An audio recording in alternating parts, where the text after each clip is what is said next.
Sí, aquí estamos, en vivo una vez más, amigos, hermanos, familia, ¿cómo están por acá? Con ustedes, su amigo, su hermano, su servidor, Teodoro Castillo. Una vez más por acá, contento de estar con ustedes hoy día domingo 12, hoy es 12 o 13. Hoy es 12 de julio del año 2026. Por aquí seguimos de la sede de los ministerios conforme a su corazón, los ministerios del ser unicitario, del ser perfecto, trascendente, invisible, infinito, del ser eterno, unicitario sin nombre. El que no tiene nombre.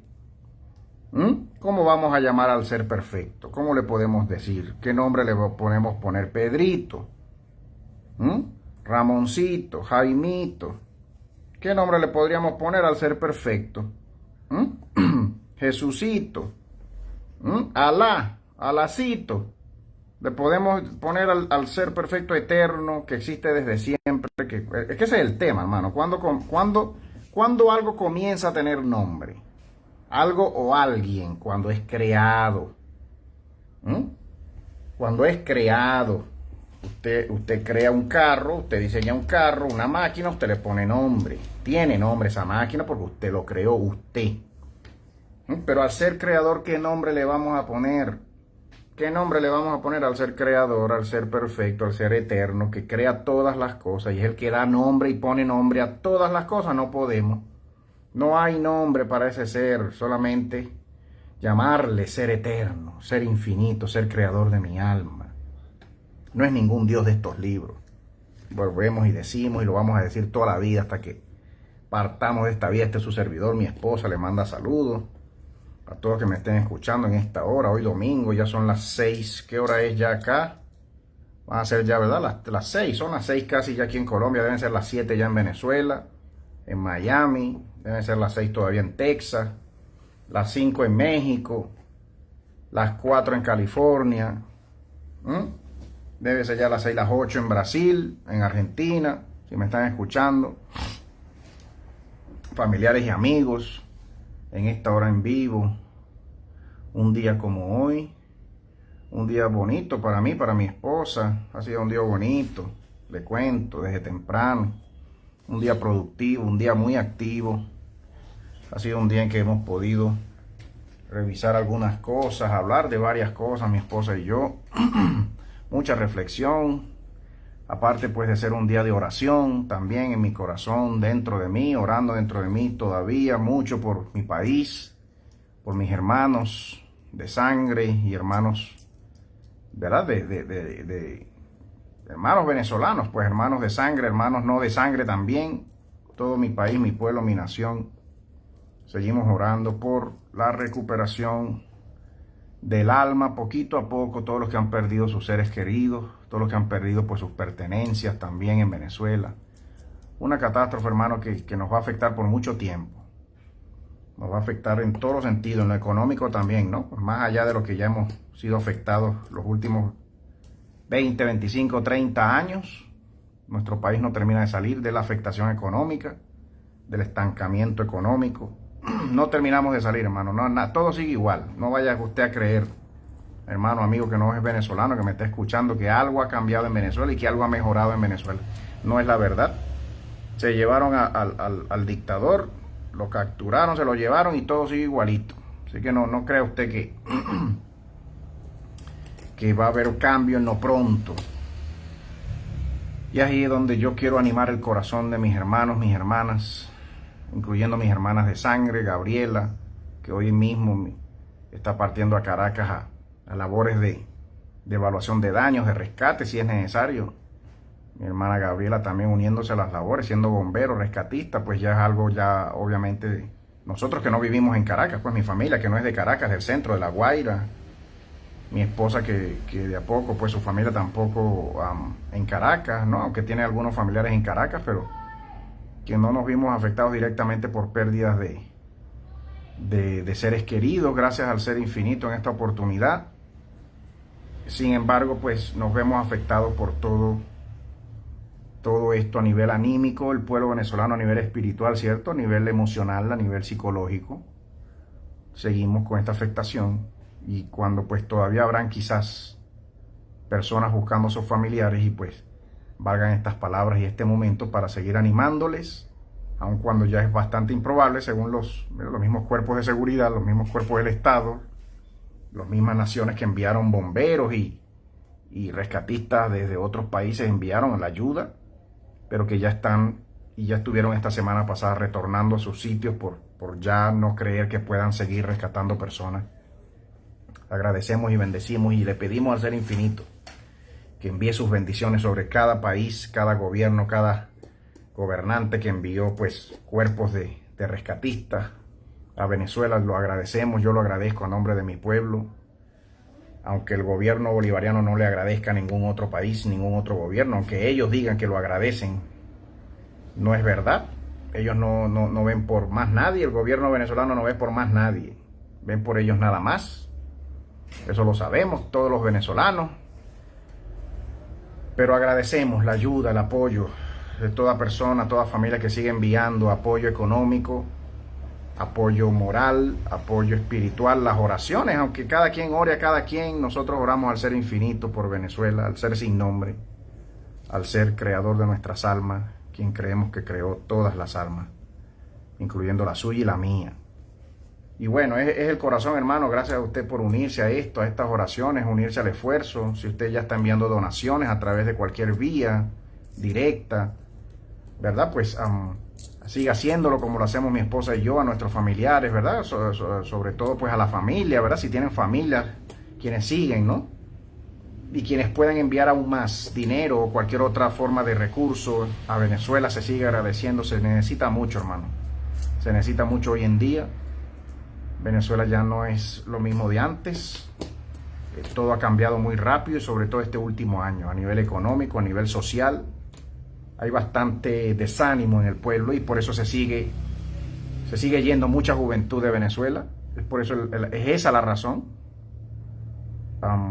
para que siga saliendo muchas familias, muchos padres de familia, madres de familia, sí, todavía teniendo que pensar en si irse o no de Venezuela.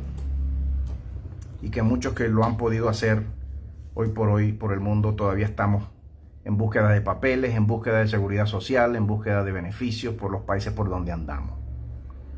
Todavía estamos en muchos pues que hemos tenido que hacerlo recientemente o hace ya un tiempo. Todavía mi pueblo, mi país, mi nación, mis niños, como siento yo a mi país y a los niños de mi país, mi esposa y yo, ya también queriendo aportar un granito más allá. Quizás mi esposa y yo adoptando un niño o una niña, sin papá, sin mamá. Quizás sea eso algo que suceda en mi familia. Lo hemos pensado, porque no solamente pensamos en aportar, hermanos, a la necesidad de mi tierra desde el punto de vista económico. Queremos quizás hacer algo más.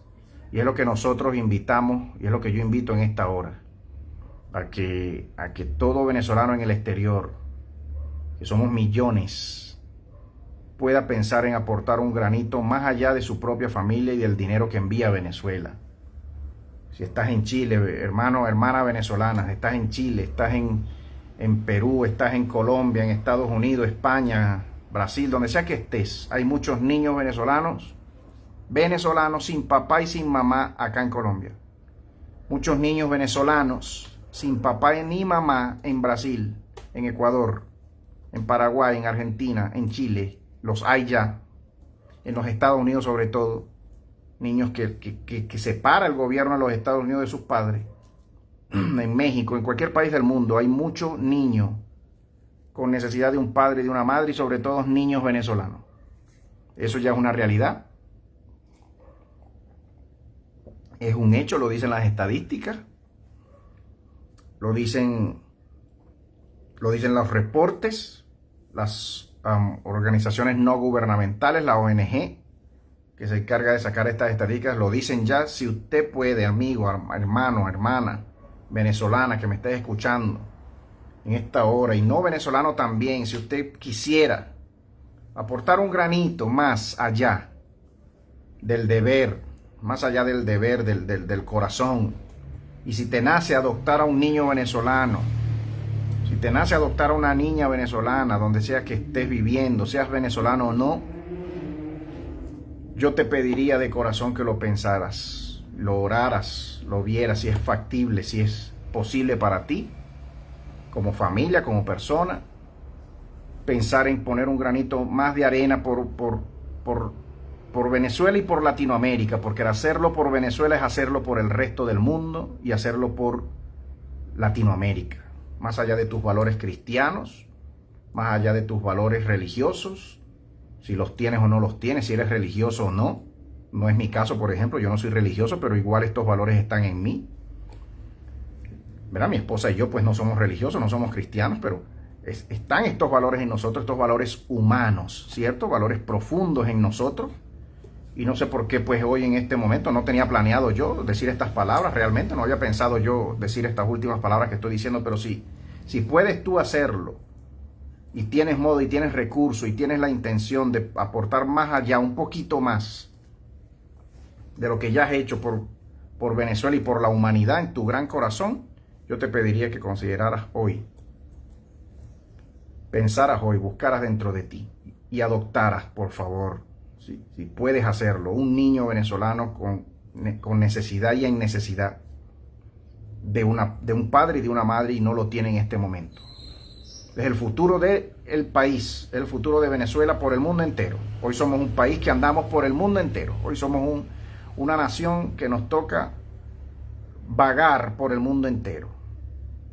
Sin necesidad de comparar la realidad venezolana hoy con ningún pueblo histórico, bíblico o no bíblico, sin necesidad de compararnos con ningún otro pueblo, ¿verdad? Porque no tenemos necesidad de compararnos con ningún otro pueblo, pero hoy nos pasa a nosotros como pueblo, como nación, mañana le puede pasar a cualquier otra nación latinoamericana, cualquier otra nación hermana a la que Venezuela de por sí y el pueblo venezolano y le hemos dado todo en la vida, porque hemos sido un pueblo que históricamente hemos sido hermanos de todos los demás pueblos del mundo y hemos acogido en nuestra tierra, en Venezuela, a cualquier pueblo del mundo, llámese judío, llámese palestino, llámese sirio, llámese libanés, llámese de cualquier país del mundo en guerra y en sufrimiento y en masacre. Venezuela ha sido un país que siempre, el pueblo venezolano y los gobiernos venezolanos incluso también, hemos sido un país,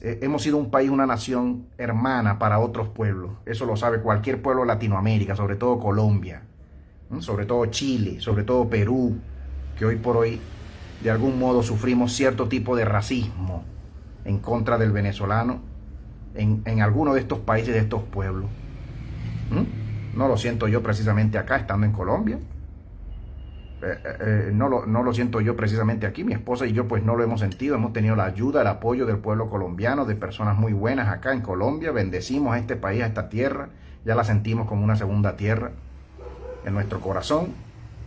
Bendecimos y oramos y le pedimos al Ser Infinito, al Ser Creador de nuestras almas, que bendiga a Colombia como bendice a Venezuela, como bendice tu país, hermano, donde sea que esté, que me estés escuchando en esta hora. Recibe estas palabras, recibe este abrazo, recibe estas bendiciones de parte del Ser Creador de nuestras almas. Es nuestro deseo, es mi deseo. Es el deseo de este su ministerio, de este su canal, es el deseo de mi esposa también. Y bueno, como sea, seguimos en estas reflexiones, hermano. En la vida continúa, decía yo, se lo decía y lo sigo diciendo, y es de verdad mi sincera opinión. Catástrofes las hemos tenido siempre. No hemos dejado de sufrir catástrofe el pueblo venezolano. Ya el gobierno venezolano es una catástrofe de 26 años, sepa usted. Es una catástrofe, es una gran catástrofe. Un tornado, un huracán, como ningún otro en la historia de ningún pueblo latinoamericano. El gobierno venezolano de los últimos 26 años. Gobierno corrupto y ladrón como ningún otro gobierno en la historia de la humanidad. Casi 10 millones de venezolanos por el mundo entero vagando, pidiendo empleo y pidiendo trabajo y buscando trabajo en otros países y rehaciendo sus vidas en otros países porque en Venezuela no pudimos seguir trabajando. Este es su servidor. Yo tenía mi escuela de idiomas en Venezuela.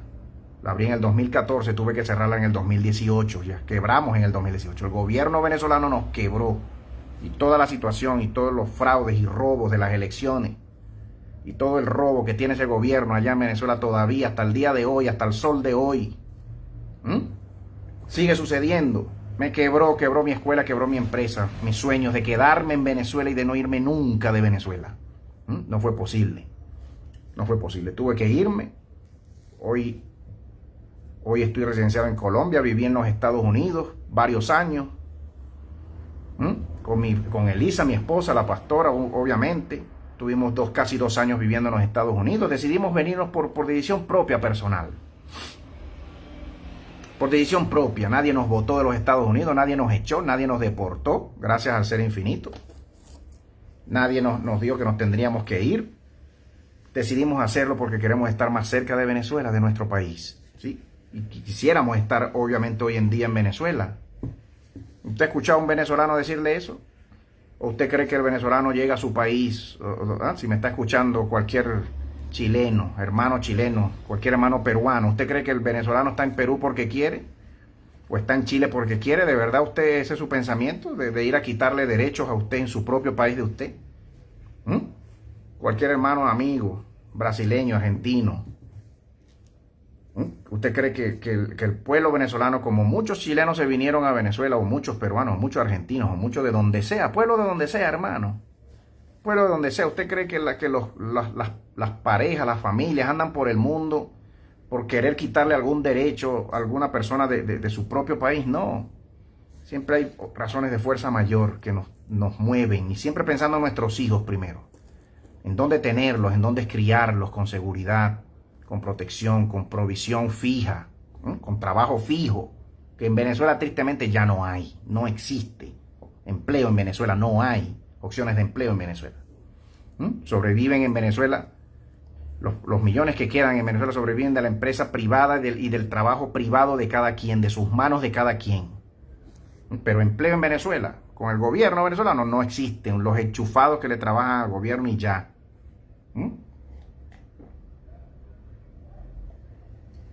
No hay industria en Venezuela. La industria petrolera en Venezuela ya por el piso. Cuando alguna vez fue la primera industria petrolera de Latinoamérica, hoy no existe la industria petrolera en Venezuela.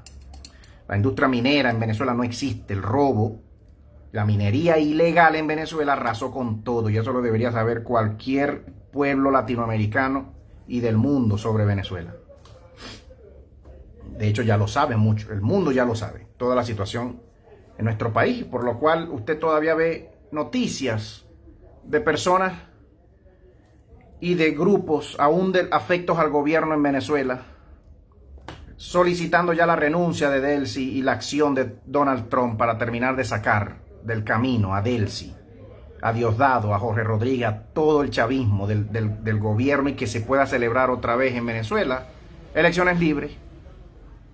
Elecciones libres, aunque no se debería hacer ninguna elección, porque ya hubo una elección y hubo un gran fraude en esa última elección. Resultó electo por votos y por actas que se tienen y que se pueden corroborar Edmundo González, el presidente electo en Venezuela, presidente electo en el exilio, y su vicepresidenta María Corina Machado. No debería, ¿por qué? No tenemos razón real, o de que Trump venga o venga quien sea a decir elecciones otra vez en Venezuela. No, porque ya las hubo el año pasado. Ya las hubo, hace 2 años, 2024, el año en que yo me regresé de Texas, diciendo va a caer ese gobierno y yo me regreso de una vez a mi país. Me bajé aquí en Colombia y todavía estoy esperando que tumbe y salga ese gobierno. No hay seguridad. Para todo el que se opone a ese gobierno, no hay seguridad. Yo no me siento seguro en regresar a Venezuela, no lo he hecho desde que me vine. Aunque mi esposa y yo pudimos ir allá en diciembre del 2024. Vamos ya casi para 2 años sin poder estar en nuestra tierra por todos los riesgos que corremos, ¿verdad? Quienes nos oponemos a ese gobierno corrupto de frente y sin miedo. Sin miedo.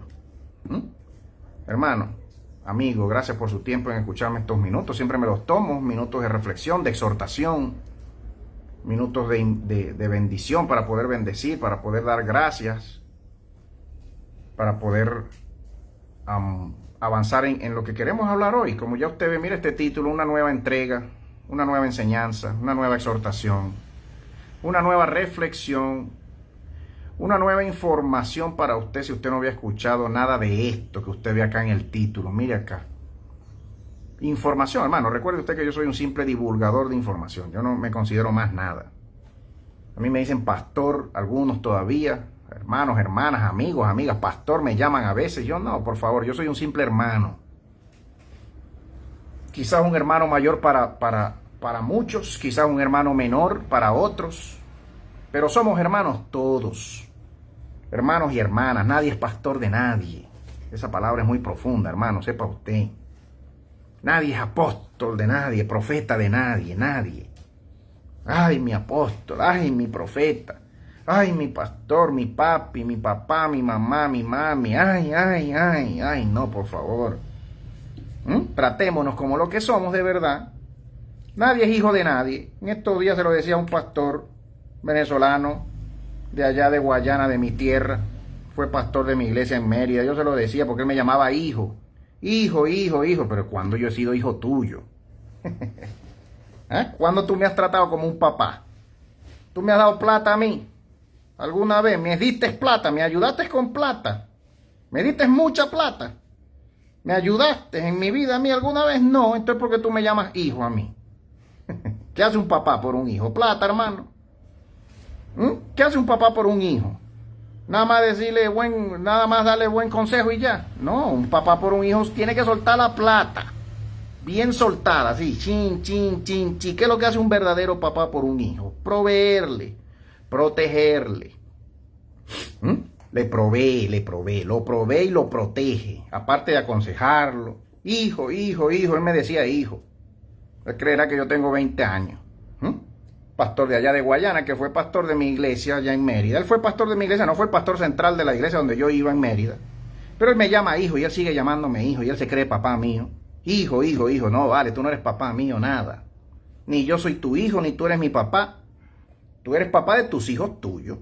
Los que tú tuviste con tu esposa. Ya, esos son tus hijos, más nadie. ¿Quién más es tu hijo? ¿Quién más es tu papá? Sino el que ha visto por ti con plata. Haya sido tu papá biológico o no. Haya sido un papá, un padrastro, pero que te crió, te dio plata, te sacó adelante, te proveyó, te llevaba, te traía, te protegía, te cuidaba, te daba un techo, te daba comida, ponía un plato en tu mesa. Ese es tu papá. Ya está ahí. No, pero no, papi, mami. Ay, mami.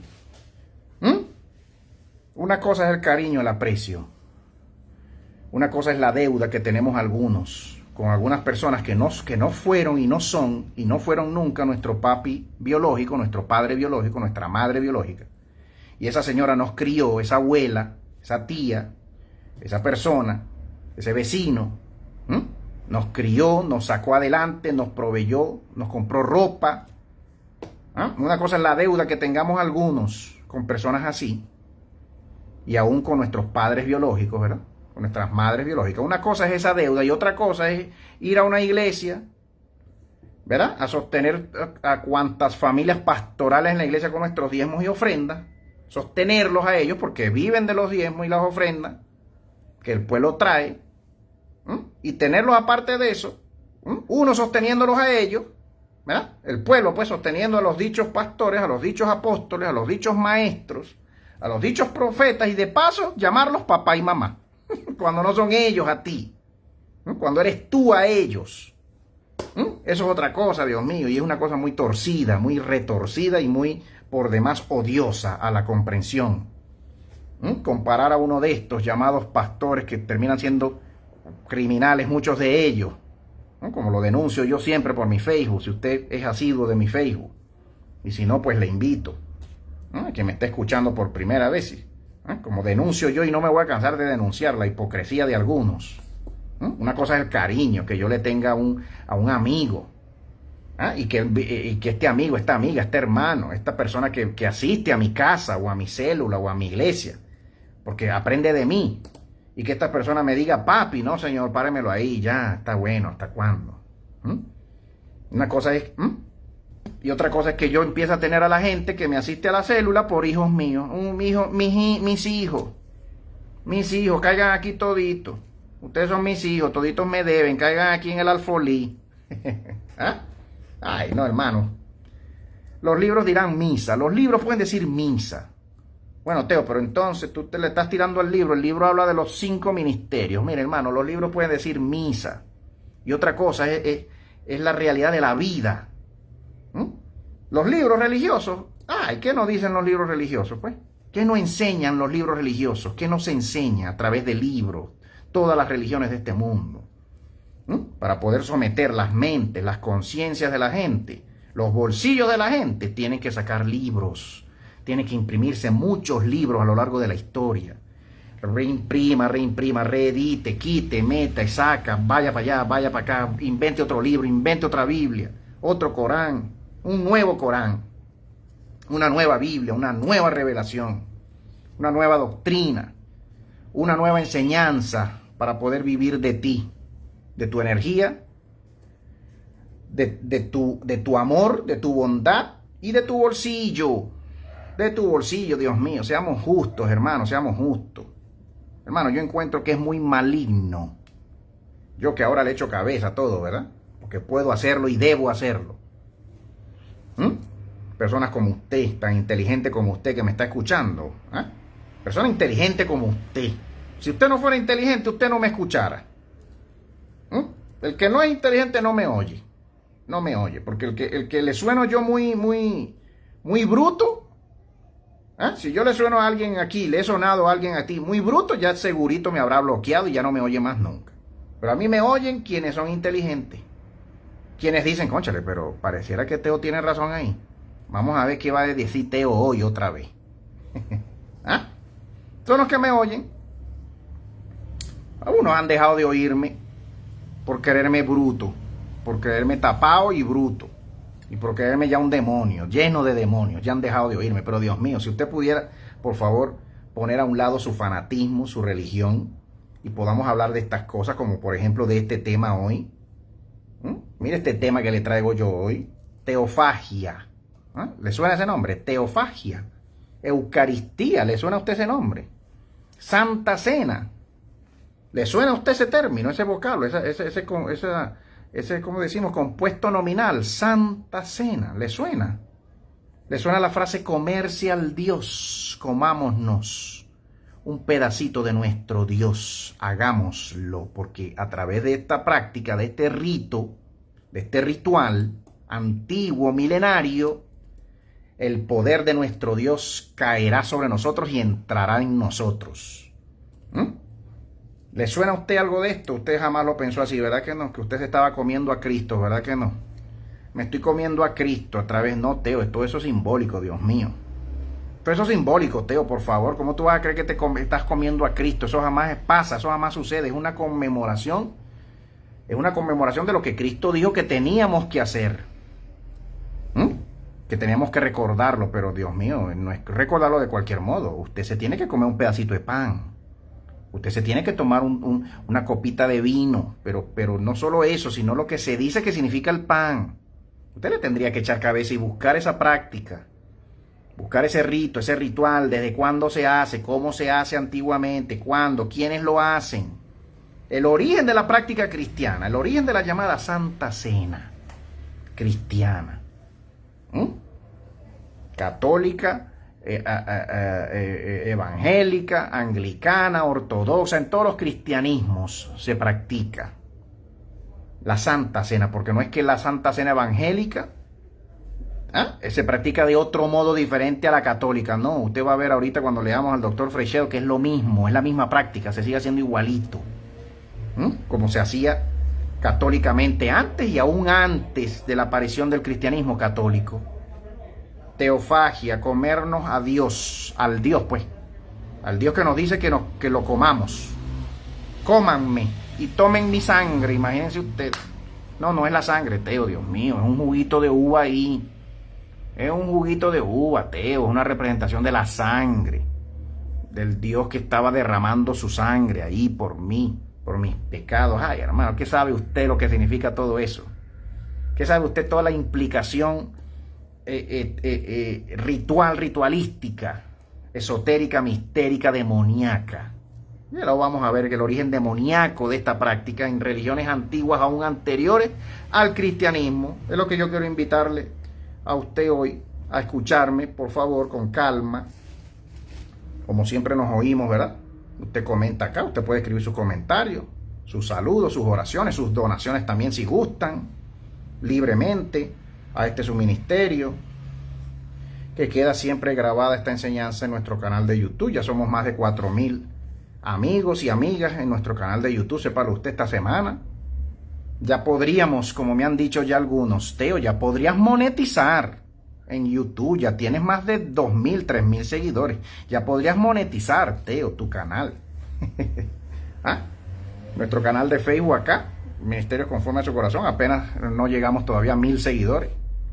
Pero ya me han dicho muchos, Teo, ¿por qué no monetizas de una vez, hermano? Usted supiera cómo yo concibo el hablar de dinero y conectar, el hablar de dinero y pedir dinero cuando se está compartiendo una verdad de vida. Una verdad de vida. Usted no sabe cómo yo concibo de maligno. Y mi comprensión cuando los libros hablan de diezmos, de ofrendas, de plata, de pactos para allá y para acá y de maldiciones relacionadas al hecho de si usted no viene y trae el dinero, de si usted no viene y trae la primicia, de si usted no viene y trae el cabrito, el carro, la mansión, la cuenta bancaria, del pacto que usted dijo que usted iba a dar $10,000 y no lo trajo, usted quedó maldito de una vez, como lo maldicen más de una vez.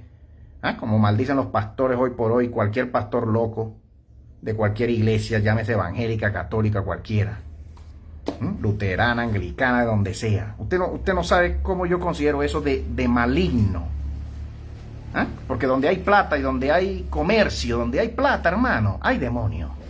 Donde hay estafa, fraude, donde hay solicitud de plata, hermano, usted respira de gratis.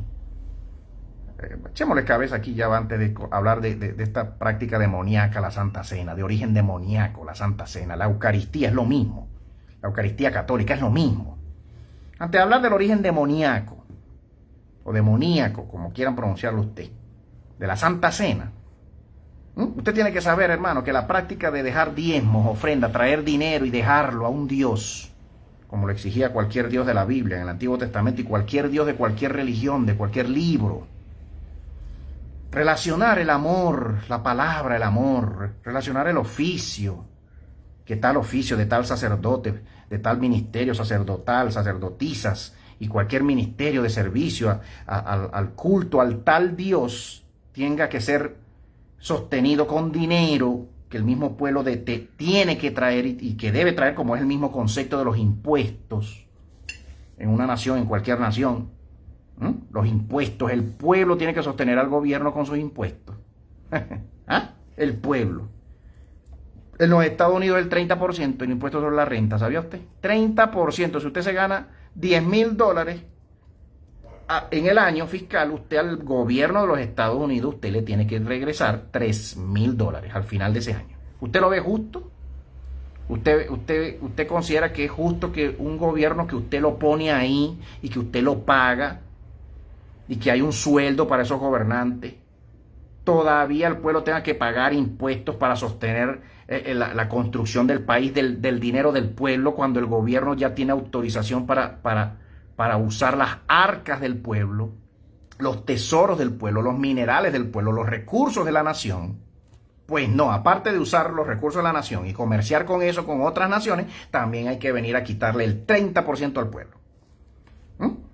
Los diezmos, las ofrendas, las primicias, los pactos, todos esos son impuestos injustos que los dioses del libro exigían para ellos comer de sus pueblos de ellos, que los dioses del libro y los profetas del libro y los llamados ministros del libro exigen para poder vivir ellos y comer ellos, sin tener ellos que trabajar y ganarse su propia plata a ellos para poder comer ellos mismos. Aun cuando se le paga al gobernante, al presidente un sueldo, pues no. Los gobernantes tienen que hacer obras de servicio público y levantar a un país del dinero del mismo pueblo. ¿Usted ha visto eso? ¿Tiene eso algún sentido para usted? Para mí no tiene sentido. Para mí no tiene sentido. Yo viví 5 años en los Estados Unidos. Jamás pagué impuestos, se lo confieso a usted aquí. Yo, este es un negrito. Yo viví 5 años en los Estados Unidos. No pagué impuestos nunca. Vengan a buscarme aquí, pues. Métanme preso, pues. Vengan a buscarme aquí. Yo no creo en impuestos, hermano. Yo no creo en plata que haya que darle a ningún rey, a ningún gobernante, a ningún gobierno, a ningún dios, a ningún sacerdote. Yo no creo en eso. Yo sí creo en ofrenda que nazca de mi corazón, no porque venga un libro, no porque venga una religión, un papa a pedirme. ¿Eh? No porque venga ningún papa a decirme, tú tienes que dejar tu 10% aquí porque si no estás pecando y te vas para los infiernos. En serio. Me canso de sacarle el dedito a ese papa. Me río de ese papa. En serio, si yo respiro gratis, ¿vale? A mí el ser infinito me da el aire que respiro gratis. Me da la vida que me gozo, que me vivo gratis. No he pagado la primera factura por ningún oxígeno que me he respirado en esta vida. No la veo por ningún lado, no me ha llegado. No la he visto esa factura. Mi esposa gratis me la dio el ser infinito. No he visto la primera factura que me haya llegado para yo tener que pagar la bondad de mi esposa en mi vida. No la he visto, el amor de mi esposa, de mi familia, de mis hijos, de mis padres. De todo lo que he logrado en la vida y lo que sigo haciendo. No he visto la primera factura. Yo no veo facturas por ningún lado que yo tenga que correr a pagar. ¿Por qué tiene que venir un gobierno, un pastor, un ministro, una iglesia, una religión, un libro a cobrarme qué? Ni ellos a mí, ni yo a ellos, ni yo a nadie en la vida. Si voy a dar algo, lo doy de corazón y ya. Si yo voy a abrir un local para enseñar una palabra, una enseñanza que quiero enseñar y que considero que esta humanidad debe saber, lo voy a hacer gratis, porque a mí todo se me ha dado en la vida gratis. Todo lo bueno en esta vida es gratis. Tus hijos te fueron dados gratis. ¿Dónde está la factura? ¿Qué factura has pagado tú por tus hijos, por tus hijas? ¿Pastor? ¿Pastora? Tus hijos que hoy te mantienen y te mandan plata y vives de ellos. ¿Qué factura dónde está? ¿Dónde está la factura? Por haberte dado esos hijos. Pero no, tú vas y abres una iglesia, una catedral, una catedral, una iglesia, un local, construyes una iglesia y el costo de esa iglesia lo tiene que cubrir tu pueblo a quien tú le predicas. No lo vas a cubrir tú, ¿verdad que no? La renta de ese local, la manutención del pastor, la semana pastoral, por favor. Queremos reunirnos entre nosotros. Hay un hermano mayor entre nosotros que conoce más entre nosotros. Abrimos el local, lo pagamos entre todos sin problema alguno. Eso es un tema, eso es una cosa. Otra cosa es decirle a esos hermanos que vengas tú como hermano mayor a decirle a todos los hermanos, bueno, adivinen que ustedes son los que tienen que pagar esto. Ustedes. Sí, claro, ustedes tienen que diezmar aquí, caigan aquí toditos. Ustedes tienen que darme el 10% de todo lo que ustedes ganan. A mí para yo poder administrar, para yo poder pagar aquí. Porque lo dice el Dios del libro, el Dios. Este Dios nos pide que sostengamos su obra con un mínimo del 10%. Yo voy a salir a preguntar rapidito, como siempre lo pregunté en mi vida, en serio. Ese Dios que tiene todo en la vida, que es dueño de todo en la vida, ¿necesita mi 10%? Ay, no, qué risa. Bueno, no es el tema de hoy. Podemos hablar de este tema con más profundidad otro día. Disculpen ustedes, me crucé de tema. Hoy queremos hablar de la falsedad de la llamada ceremonia Santa Cena, llamada Eucaristía, la falsedad de la santificación de los fieles, de la purificación, santificación, justificación, perdón de pecados, todo lo que se dice, que a través de una Eucaristía y de una Santa Cena somos santificados. Los creyentes, de una Santa Cena dedicada a quien sea, al Dios que sea. No vaya a creer usted que el concepto de una Santa Cena solo se practica en la iglesia evangélica, por favor, o en la iglesia católica. No, se practica en todas las religiones del mundo y se ha practicado desde antaño en miles y miles de creencias y de religiones mistéricas, esotéricas y de origen demoníaco. No hay nada diferente entre la práctica de comer al Dios, a tal Dios en tal religión antigua, a decir vamos a conmemorar a Cristo. Hoy aquí todos, por favor, en memoria de Cristo vamos a comernos este pancito, porque este es el pan de Cristo, este es el cuerpo de Cristo, en memoria de su cuerpo de Él, en memoria. No es que Cristo esté entrando en este pedacito de pan, no. Yo se lo voy a decir de frente, cómo se hacía antes y cómo ha evolucionado esa creencia. Yo se lo voy a decir de frente en algún momento hoy mismo o el domingo que viene. Posiblemente esta enseñanza del día de hoy se parta en dos. Hoy y el domingo que viene es posible. Mire, hermano, ve acá. Esto lo escribió, hermano, y lo comparte un ex sacerdote. Una persona que practicó, que fue sacerdote, teólogo católico, Salvador Freixedo. A lo mejor usted lo ha escuchado, yo se lo recomiendo. Es mi consejo que le doy en estos últimos tiempos. A la humanidad entera le doy 2 consejos. 3 consejos. Yo le doy, este es su servidor, este es su negrito, le da al mundo con tanta maldad, un mundo de maldad como el que vivimos hoy por hoy. Y ya en estos tiempos que uno dice, cónchale, este mundo se va a acabar muy pronto, ¿verdad? No porque lo diga ningún libro, no hay que leer libros para saberlo. Vamos viendo que este mundo va a un caos mundial, a una guerra mundial, a un desorden mundial, a un caos mundial, a una destrucción mundial. Chévere, no hace falta, ¿verdad? Que venga ningún profeta, nadie, que venga ningún pastor, nadie, ningún llamado apóstol, nadie, ningún libro, no hace falta, lo estamos viendo, nos damos cuenta que estamos en tiempos en que cualquier momento este mundo se acaba. Chévere. En estos últimos tiempos, yo, su servidor, 3 consejos le da al mundo. Primero, corramos todos siempre a hacer lo bueno, seamos ligeros de pies y de manos y de boca y de mente y de alma y de espíritu, hacer lo bueno siempre, hacer el bien siempre que podamos hacerlo, hagámoslo. Tengo 3 moneditas y pasa un mendigo y me las pides, dáselas. Tienes 3 billetes, no tienes ningún billete, tienes un pedazo de pan, tienes algo que darle a ese que te pide, no repares en ver su vestido, su vestimenta. Corre a hacer el bien, a hacer la bondad del día, la caridad del día, el amor del día. Corre, exprésalo, dilo en palabras si no tienes nada que decir, si no tienes nada que dar, dilo en palabras. Hazlo en algún gesto, con algún abrazo, con alguna mirada, con alguna seña, con alguna moneda, con algún pedazo de pan, pero hazlo. A quien puedas hacerlo, sé una persona de bien. De verdad, siempre en ti, en tu boca, en tu mente, que no haya mentira en ti, en tu boca, en tu mente, que seas una persona de bien, benigna, que seas una persona que, ¿verdad? Corre a hacer el bien y corre a ser y conviértete en una persona benigna para este mundo y para la vida. El amor en tu corazón, hermano, la guerra más cruenta que se va a librar en los últimos tiempos de esta humanidad va a ser la guerra del corazón, la guerra de los que aman contra la guerra de los que odian. Va a ser la guerra del amor contra el odio. Es la guerra que ya estamos librando en nuestros corazones y que vamos a seguir librando en estos últimos tiempos, día con día que pase hasta que se acabe este mundo y venga un mejor mundo. La guerra del corazón, la guerra del amor contra el odio, los que odian contra los que aman. Ama siempre, en todo lugar, en todo momento, en todo lugar. Perdona siempre que puedas perdonar. Siempre que se deba perdonar y se pueda hacerlo, hazlo.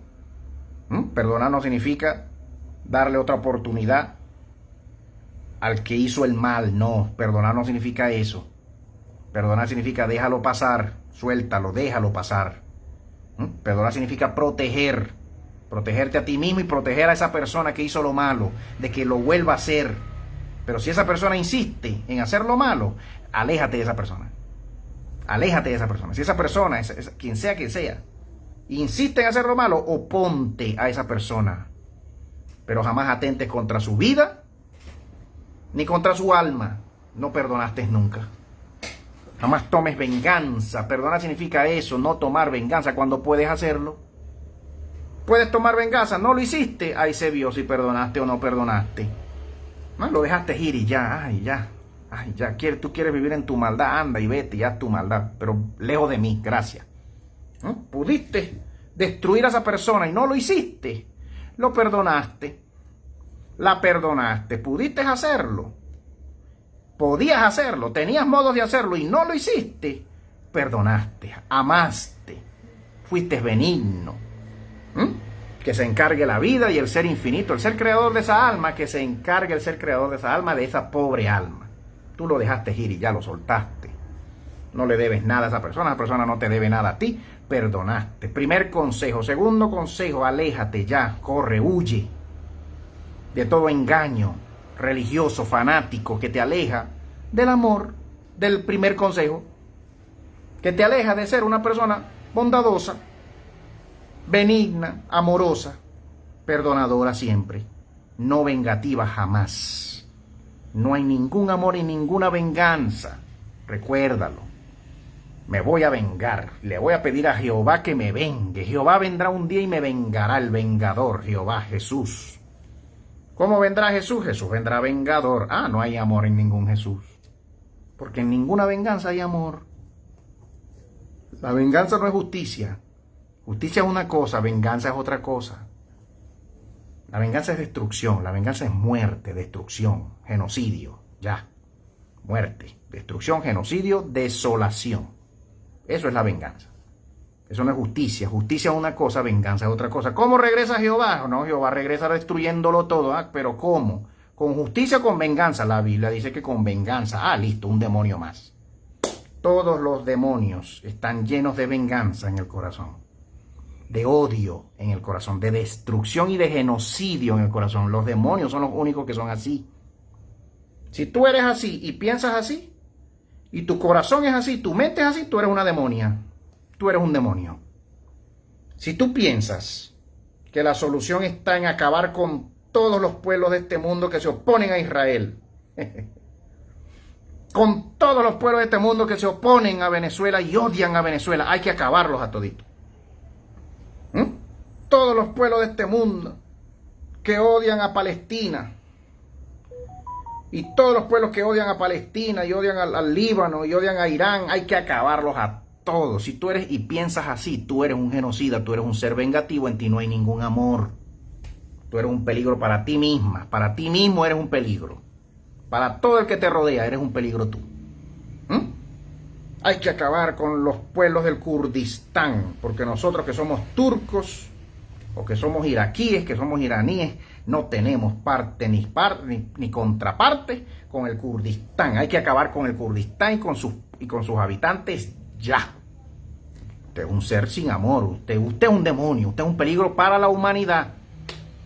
Usted es un potencial genocida de lesa humanidad, criminal, que si tuviese en el poder... Bueno, hay que acabar con esos pueblos musulmanes ya. Que se acaben esos pueblos musulmanes. Tú eres así, tú me estás escuchando, hermano, hermana, amigo, amiga. A ese vecino está buscando que yo le meta 3 tiros. Ese pastor está buscando que yo vaya y le meta un tiro ahí mismo en el altar. Si tú eres de ese corazón, si tú piensas así, si esos pensamientos se te cruzan por la cabeza, por el corazón, por tu boca, y hasta se verbalizan a veces por tu boca, tú eres un peligro, tú eres un potencial genocida, criminal, asesino, tú eres un demonio. No hay amor en ti lo que hay es odio, destrucción, venganza. Tú no eres ningún hijo del Ser Altísimo, no lo eres. Ay, hijo de Dios, yo soy hijo de Dios y Dios hará justicia y destruirá a los enemigos de Israel. Y pronto se acabará esa Palestina y se irán toditos esos 2 millones de palestinos, de niños palestinos, se irán de este mundo muy pronto, porque esa es la voluntad de Dios. ¿No te das cuenta? ¿No te oyes a ti misma cómo hablas? ¿Cómo suenas? Te suenas como la propia bruja, la propia hechicera, la propia demonia. ¿No te das cuenta? Que suenas como el propio brujo, el propio hechicero, el propio genocida, el propio demonio. Suenas cuando hablas así. Cuando condenas a cualquiera a la muerte, ya. Pena de muerte para ese otro, pena de muerte. Quítenle la vida, ya, ¡fum! Córtenle la cabeza, se merece la muerte. No te oyes. Pastor cristiano, joven cristiano, apóstol musulmán, profeta musulmán que me estás escuchando, si interpretas así el Corán. ¿No te da vergüenza interpretar el Corán así? Pastor cristiano, ¿no te da vergüenza interpretar la Biblia así?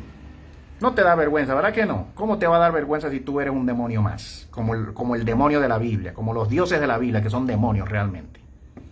Como lo dice el mismo libro, que vendrán destruyéndolo todo con la espada aguda que sale de la boca de no sé quién que diga el libro. La espada aguda. Una espada aguda para destruir al mundo. Supuestamente a los malvados nada más. Pero buscando a los malvados de este mundo, nos llevamos a los inocentes también. Ahí está el genocida Netanyahu. Terrorismo de Estado. Se lo explicaba yo hoy a un pastor temprano en Facebook. No es lo mismo el terrorismo que realiza Boko Haram contra los cristianos en Nigeria y en varios países de Nigeria, el llamado Boko Haram, que son facciones rebeldes, musulmanas, extremistas, demonios, genocidas también, persiguiendo comunidades cristianas por el mundo entero, con sus 3 metralletas, con sus 15.000 granadas, con su poco armamento que tienen, porque no es un ejército organizado, no es un ejército poderoso, el llamado Boko Haram y todas las demás facciones rebeldes, musulmanes, extremistas, matando cristianos en África, que lo denuncio y me uno a la denuncia de esos genocidios también, de comunidades cristianas que no se meten con nadie. Vienen estos malandros genocidas a acabar con ellos, con sus niños, con sus aldeas, sus pueblos, en África, en Nigeria y en otros países de Nigeria. Pero no es lo mismo ese terrorismo de 3 pelagatos que en cualquier momento, en un enfrentamiento se acaba con todos ellos, a que lo haga un Estado, un jefe de Estado que ya tiene orden de captura. Dios mío, tengo que explicar esto por aquí, lo voy a hacer otra vez, me tomo los minutos, disculpe usted, ¿verdad? Que yo me tarde en comenzar a leer, a comentar al doctor Freixedo, hablando de la llamada Eucaristía, la teofagia, la Santa Cena. No es lo mismo que lo hagan unos malandros con 3 metralletas que lo haga un jefe de Estado, y sobre todo de uno de los estados más poderosos de este mundo, de uno de los ejércitos más poderosos de este mundo, sistemáticamente en contra de otro pueblo que lo considera su enemigo, el Estado de Israel, el falso Estado de Israel. Sacando y desalojando y desplazando y masacrando y matando a todo un pueblo, buscando a 3 pelagatos, buscando a 3, a 3 que se hacen llamar Hamas, se hacen llamar Hezbollah. Esos 3, esos 500, esos 1000, ya llevan casi 100.000 muertos encima, buscando a 3.000. A 3.000 combatientes. Nos echamos a todo el país. Nos vamos a acabar a toda una nación, casi 2 millones de personas en la Franja de Gaza y en Cisjordania, porque estamos buscando a 3.000 combatientes de Hamas y de Hezbollah. No nos importa quiénes nos llevemos, si tenemos que acabar con toda la nación. Nuestra guerra no es contra la nación, pendiente. Dice Netanyahu y el gobierno de Netanyahu. Nuestra guerra no es contra la nación palestina ni contra el pueblo palestino. Nuestra guerra es contra Hamas, el gobierno de Palestina, que supuestamente en estos días dijo, Hamas salió diciendo, los líderes Hamas, que entregaban el gobierno de Palestina, supuestamente. Vamos a ver si es verdad, los malandros esos, que también son malandros. Hamas y Hezbollah son facciones malandras, rebeldes, enemigos del Estado sionista, falso Estado sionista de Israel, ilegítimo Estado en esa tierra. Porque el Israel verdadero, el más original, no es esa tierra, sépalo usted. Sépalo usted, ya lo he dicho, lo posteo en mi Facebook. Quienes me siguen por mi Facebook y ven mis posts, mis publicaciones en Facebook, saben de lo que les estoy hablando y saben cuál es esta tierra más original, la tierra llamada Israel más original de los mapas, de los libros. No es ese pedacito de tierra donde se están matando y echándose bombas, donde el Estado de Israel, el Estado genocida, el gobierno genocida de Netanyahu y el mismo genocida malandro demonio de Netanyahu está acabando a todo un pueblo con bombas y con hambre y con bloqueo a todo un pueblo, la nación palestina, el pueblo palestino, y negándole los derechos más básicos, los derechos humanos más básicos se le están negando a ese pueblo. Por mucho ataque que haya hecho cualquier Hamas, cualquier Hezbollah hace 3 años, donde supuestamente murieron 1.500, es posible que sí, donde raptaron a 1.500, bueno, ok, 1.500, chévere, son unos asesinos, vamos por ellos, vamos a atraparlos, chévere, van 80.000 muertos en Palestina, buscando a 1.000 combatientes de Hamas. Van 80.000 muertos, la mayoría son niños, más de la mitad son niños. A usted no le duele, ¿verdad que no? Hermano, amiga, sí le duele. Yo quiero creer que a alguno que me esté escuchando aquí sí le duela. Las masacres de este mundo, las masacres de palestinos en Asia, las masacres de cristianos en África. No solo cristianos, en África masacran a cualquier gente. Facciones rebeldes, facciones contrarias a los gobiernos de muchos países en África van y masacran a cualquiera. Llámese cristiano, llámese quien sea, llámese musulmán, masacran a quien sea. En África, en Asia, donde sea. Facciones rebeldes por el gobierno de ese país. Son facciones rebeldes, no son ejércitos. Bueno, lo que está haciendo el ejército de Israel y el gobierno de Israel, yo lo denuncio una vez más aquí, aunque me tumben este video, lo vuelvo a montar y lo vuelvo a decir 1000 veces, me la van a tumbar, 1000 veces voy a montar el video. Terrorismo de Estado. Llámese, lo haga Netanyahu, lo haga Trump, lo haga Putin, lo haga Zelensky, aunque Zelensky se está defendiendo de Putin, ¿verdad? Porque quien comenzó la guerra fue Putin. Lo haga Corea del Norte, lo haga Pakistán o la India, cualquiera de los dos que ataque al otro, o a la población civil del otro pueblo, de la otra nación. Cuando lo realiza un Estado, un gobierno, se llama terrorismo de Estado. Señores, por favor, pastores que me están oyendo, cristianos y no cristianos, quien sea que me esté oyendo y tenga un poquito de conciencia, tenga un dedito de conciencia humana y de valores humanos, reflexiona. Ningún genocida tendrá la razón jamás. Ningún genocida, ninguno que ya esté condenado. Ya Netanyahu tiene 3 órdenes de captura, 3. Por la Corte Penal Internacional de la OTAN, de la ONU, del mundo occidental. Una corte del mundo occidental, no es una corte por allá árabe condenando a Netanyahu, no, es una corte de acá, occidental, cristiana, digámoslo pues. 3 órdenes de captura tiene Netanyahu. ¿Quién se va a atrever a meterlo preso? Trump, otro genocida más. ¿Trump lo va a hacer? No. ¿Quién lo va a hacer? Ya dijeron varios países de Europa, varios gobiernos de Europa ya dijeron que no llegue aquí el señor Netanyahu, no pise Islandia, porque aquí sí lo vamos a meter preso. Ya salió. Un aplauso para el gobierno de Islandia, para el gobernante, el primer ministro de Islandia. ¿Quién fue el otro que salió? No recuerdo. El de Noruega, el de Suecia, no recuerdo. Que no pise esta tierra este señor, porque aquí lo vamos a meter preso. Está anunciado. Está avisado. En guerra avisada no hay soldado muerto, no muere soldado, ¿cierto?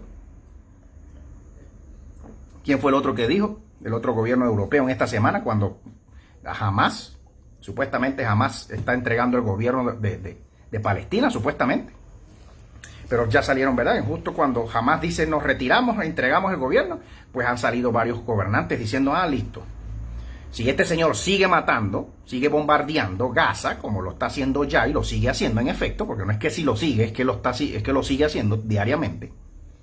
Como también ya reiniciaron los bombardeos de Estados Unidos a Irán, se rompió el acuerdo de paz. Habían llegado a un acuerdo de paz, lo lograron, pues no, se rompió. Ya está Estados Unidos bombardeando masivamente Teherán hoy, al día de hoy, mientras usted y yo hablamos aquí.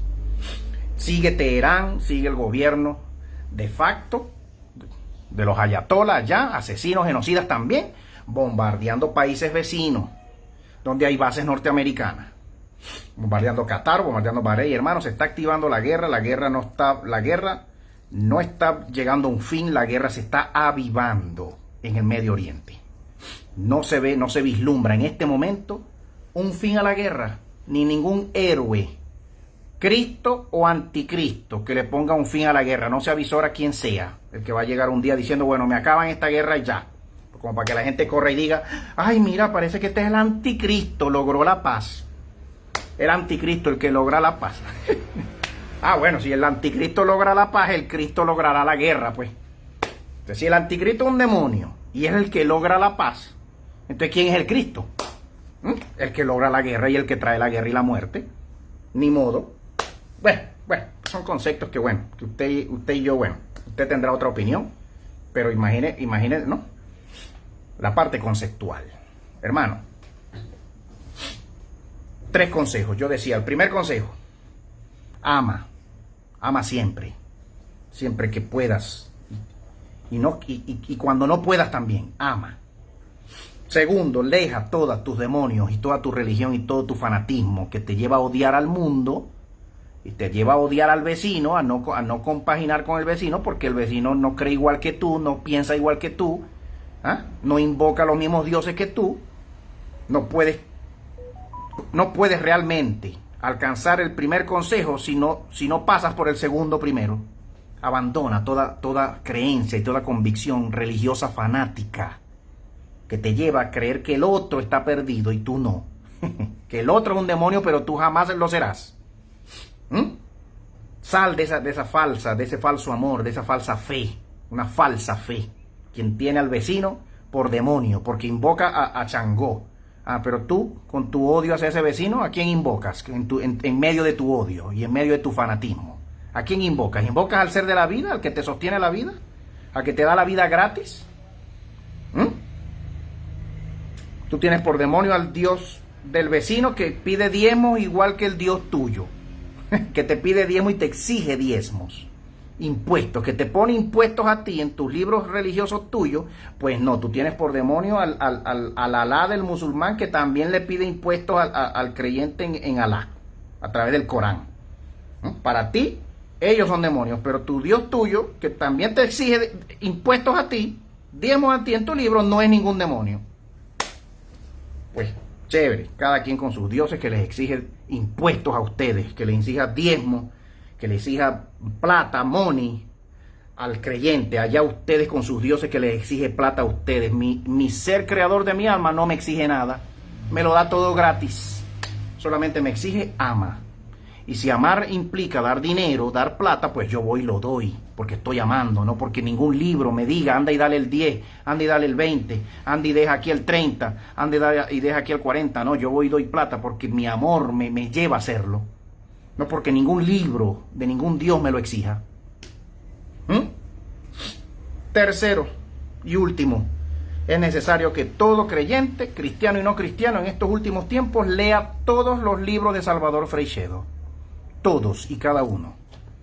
Un ex sacerdote jesuita que sabía muy bien lo que hacía cuando agarraba la hostia así, la agarraba así, y venía toda la cadena de gente por más de 30 años. Él sabía lo que él estaba haciendo.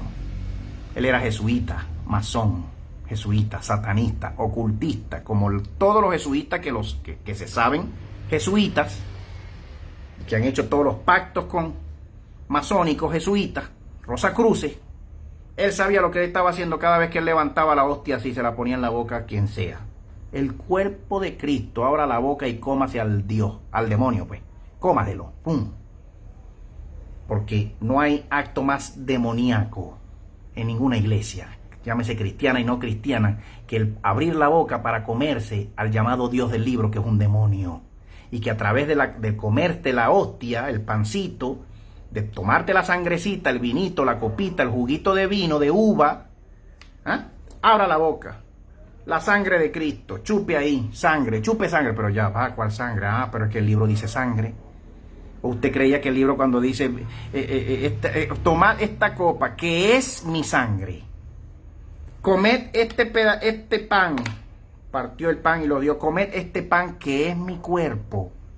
No, hermano, pero una broma simbólica, hermano Teo. Bueno, pero ¿qué sabe usted lo que estaba diciendo ese otro ahí? A usted se lo cambiaron en el texto. ¿Qué sabe usted cómo se practicaba eso en civilizaciones pasadas, cuando los demonios eran los que gobernaban esta tierra? Cuando los Yashar, los Yeshua, los Jesús gobernaban esta tierra. Y se sentaban con sus iniciados de ellos, sus súbditos iniciados de ellos, a compartir de su sangre de ellos y de su cuerpo de ellos, porque a través de la sangre del Dios, del demonio, se pasan los poderes del demonio a los iniciados. Se pasan los dones y los poderes demoníacos, los demonios mismos, se pasan al iniciado que abre la boca para chupar la sangre o para comer el pedacito de cuerpo que supuestamente es un simbolismo del cuerpo. No, se estaba comiendo al mismo demonio, el demonio se cortaba. El Dios de turno, el demonio que gobernaba, se cortaba pedazos de su carne y se los daba a comer a sus súbditos, porque a través del cuerpo del demonio, de ese demonio que gobernaba en esa tierra, donde sea que estuviese, pasaba sus poderes y sus demonios que él tenía encima a sus súbditos, que le servían y que comían y que abrían la boca para chupar el pedacito de sangre y para chupar y para comer el pedacito de cuerpo. Le paso a leer ahora aquí. ¿Cuánto tiempo tenemos? ¿Cuánto tiempo tenemos? Ay, hermano, yo le estoy hablando. Yo en la vida yo he sido satanista, para que usted lo sepa. 1 hora. En la vida yo he sido ocultista ni satanista. Nunca en la vida. He sido miembro de ninguna logia, de nadie. Me han invitado. Me han querido invitar. Me han querido invitar y me han querido llevar a ese camino. Pues, están pelados conmigo de aquí al cielo y de regreso. Están pelados conmigo, pero yo sé lo que significa lo que ellos hacen en secreto y lo hacen en público también en la iglesia. El cristianismo, masonería pública. Magia blanca, masonería pública. El cristianismo con todos sus ritos y rituales. La masonería, magia negra, ocultista, la que complementa a la magia blanca. Recuerde usted que el yin y el yang se complementan. La luz y la oscuridad de este mundo se complementan. El yin y el yang se complementan. Los dioses de luz, es decir, los demonios de luz, con los demonios de oscuridad se complementan, se conchupan entre ellos. Teofagia. Leyendo aquí al doctor Freixedo, mire lo que dice el doctor jesuita, que sabía lo que hacía y que dejó todo eso porque se sinceró con él mismo y dijo: ¿hasta cuándo yo llevando a la gente a adorar a demonios y a comer demonios? ¿Hasta cuándo yo? Él se cansó de su hipocresía de él y salió de su hipocresía. Y luego escribió y dejó este libro, Cristianismo, un mito más, capítulo 11, video número 19. Comerse a Dios es una frase que tendría que sonar monstruosamente en los oídos de cualquier persona racional y civilizada. Y sin embargo, en el cristianismo, aunque velada con términos místicos, no solo es una frase habitual, comerse a Dios, ¿verdad que no? Y perfectamente admitida, sino que es una realidad cotidiana, si hemos de creer lo que nos dicen los teólogos y los jerarcas. La teología cristiana no solo tiene la audacia de hacer encarnar a Dios, al ser infinito, y hacerlo morir de manera ignominiosa, ¿verdad que no? Sino que se atreve también a encerrarlo, gústele a ese ser infinito o no, en un pedazo de pan, en virtud de un abracadabra que poseen ciertos seres humanos y que pueden utilizar cuando les venga en gana. Que falta de respeto, ¿verdad? Matamos a Dios, lo matamos, lo encarnamos. Primero lo encarnamos, luego lo matamos y después lo encerramos en un pedacito de pan. Al ser infinito creador de tu alma y al mío, al supuesto Dios del libro, supuesto ser creador del alma, el del libro. Este es ni más ni menos el poder que tienen los sacerdotes católicos y episcopales de consagrar, entre comillas, dice aquí el libro, convirtiendo mediante unas sencillas palabras el pan y el vino en el verdadero cuerpo de Cristo, del llamado Cristo, el llamado Dios del libro. Y cuando la Iglesia Católica dice consagrar, entre comillas, no está diciendo que acepta el pan como un símbolo. Sépalo usted, lo está explicando aquí un ex sacerdote jesuita. Ex sacerdote. No está diciendo que es un símbolo o que dedica aquel vino a que represente la llamada sangre de Cristo, de ese Cristo. Para la Iglesia Católica, consagrar, entre comillas, significa cambiar o convertir radicalmente una cosa en otra. O sea, hay algo ahí en esa hostia, en ese pedacito de galleta. Yo posteé en estos días en mi Facebook unos chistes con respecto a la cola que hace la gente para tomar la hostia. Llegaba una señora y decía: ay, pero la galleta tiene gluten. ¿Y tú cómo vas a decir que Cristo tiene gluten, mujer? Ah, bueno, pero ¿tiene o no tiene? Pues yo no sé, pero parece que sí tiene. Tómatela, chica. No, es que yo no como gluten.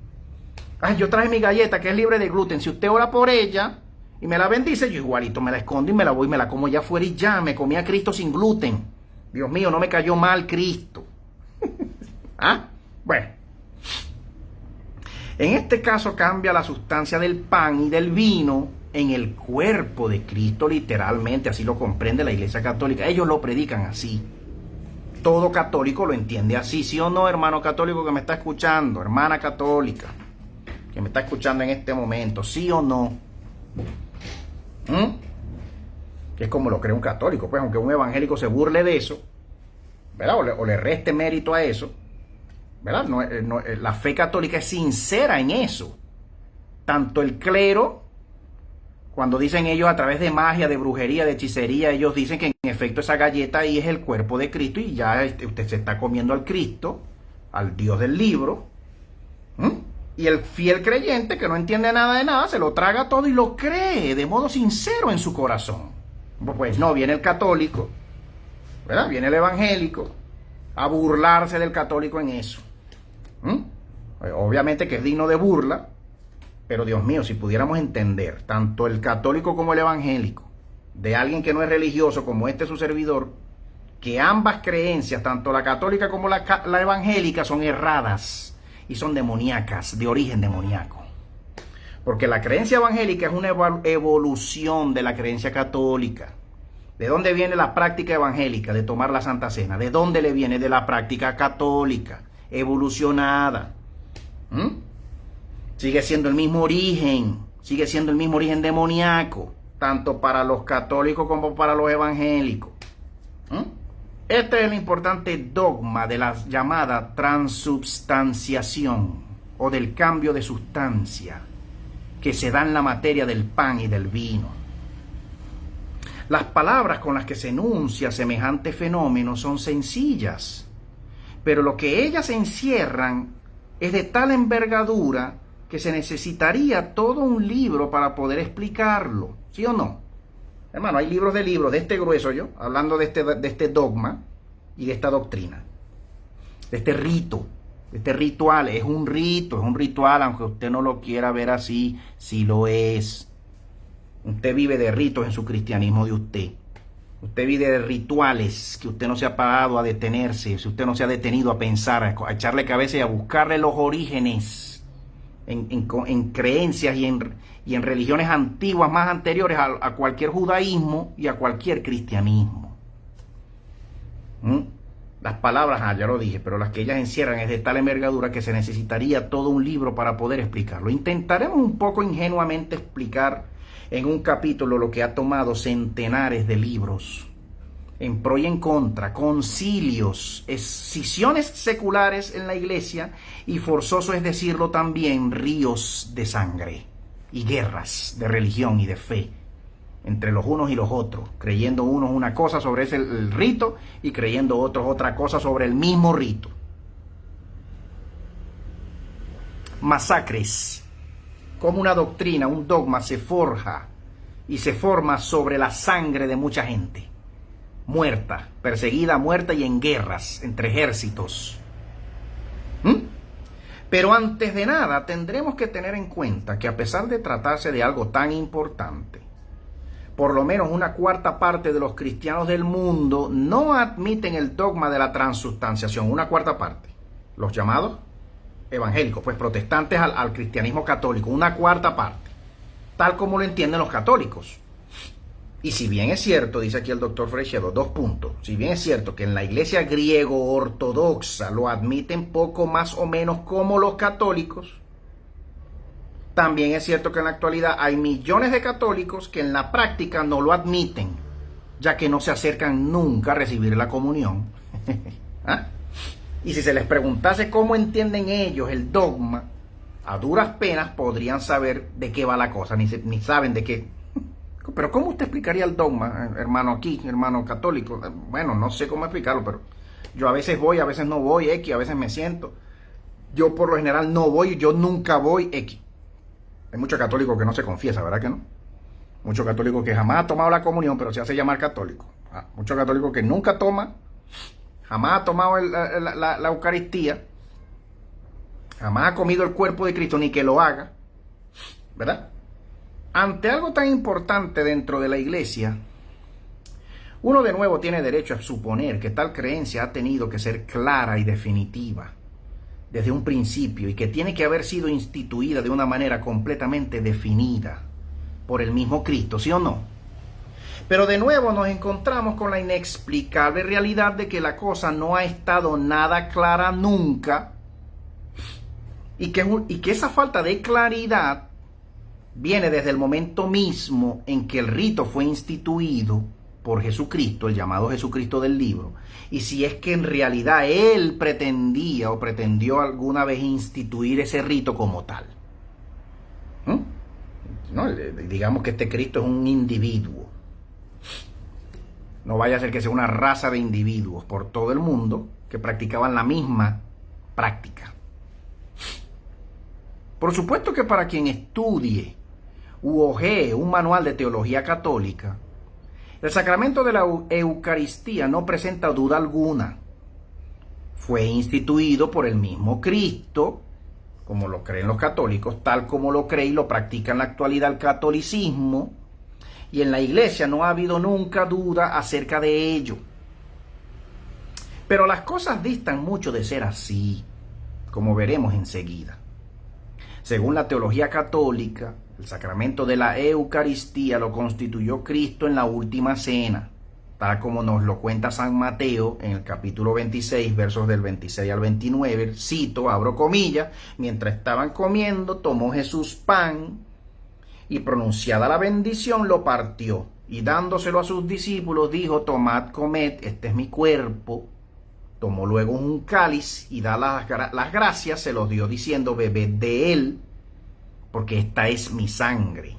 No dijo, este es vino que representa mi sangre, no dice así el texto. El texto dice, esta es mi sangre.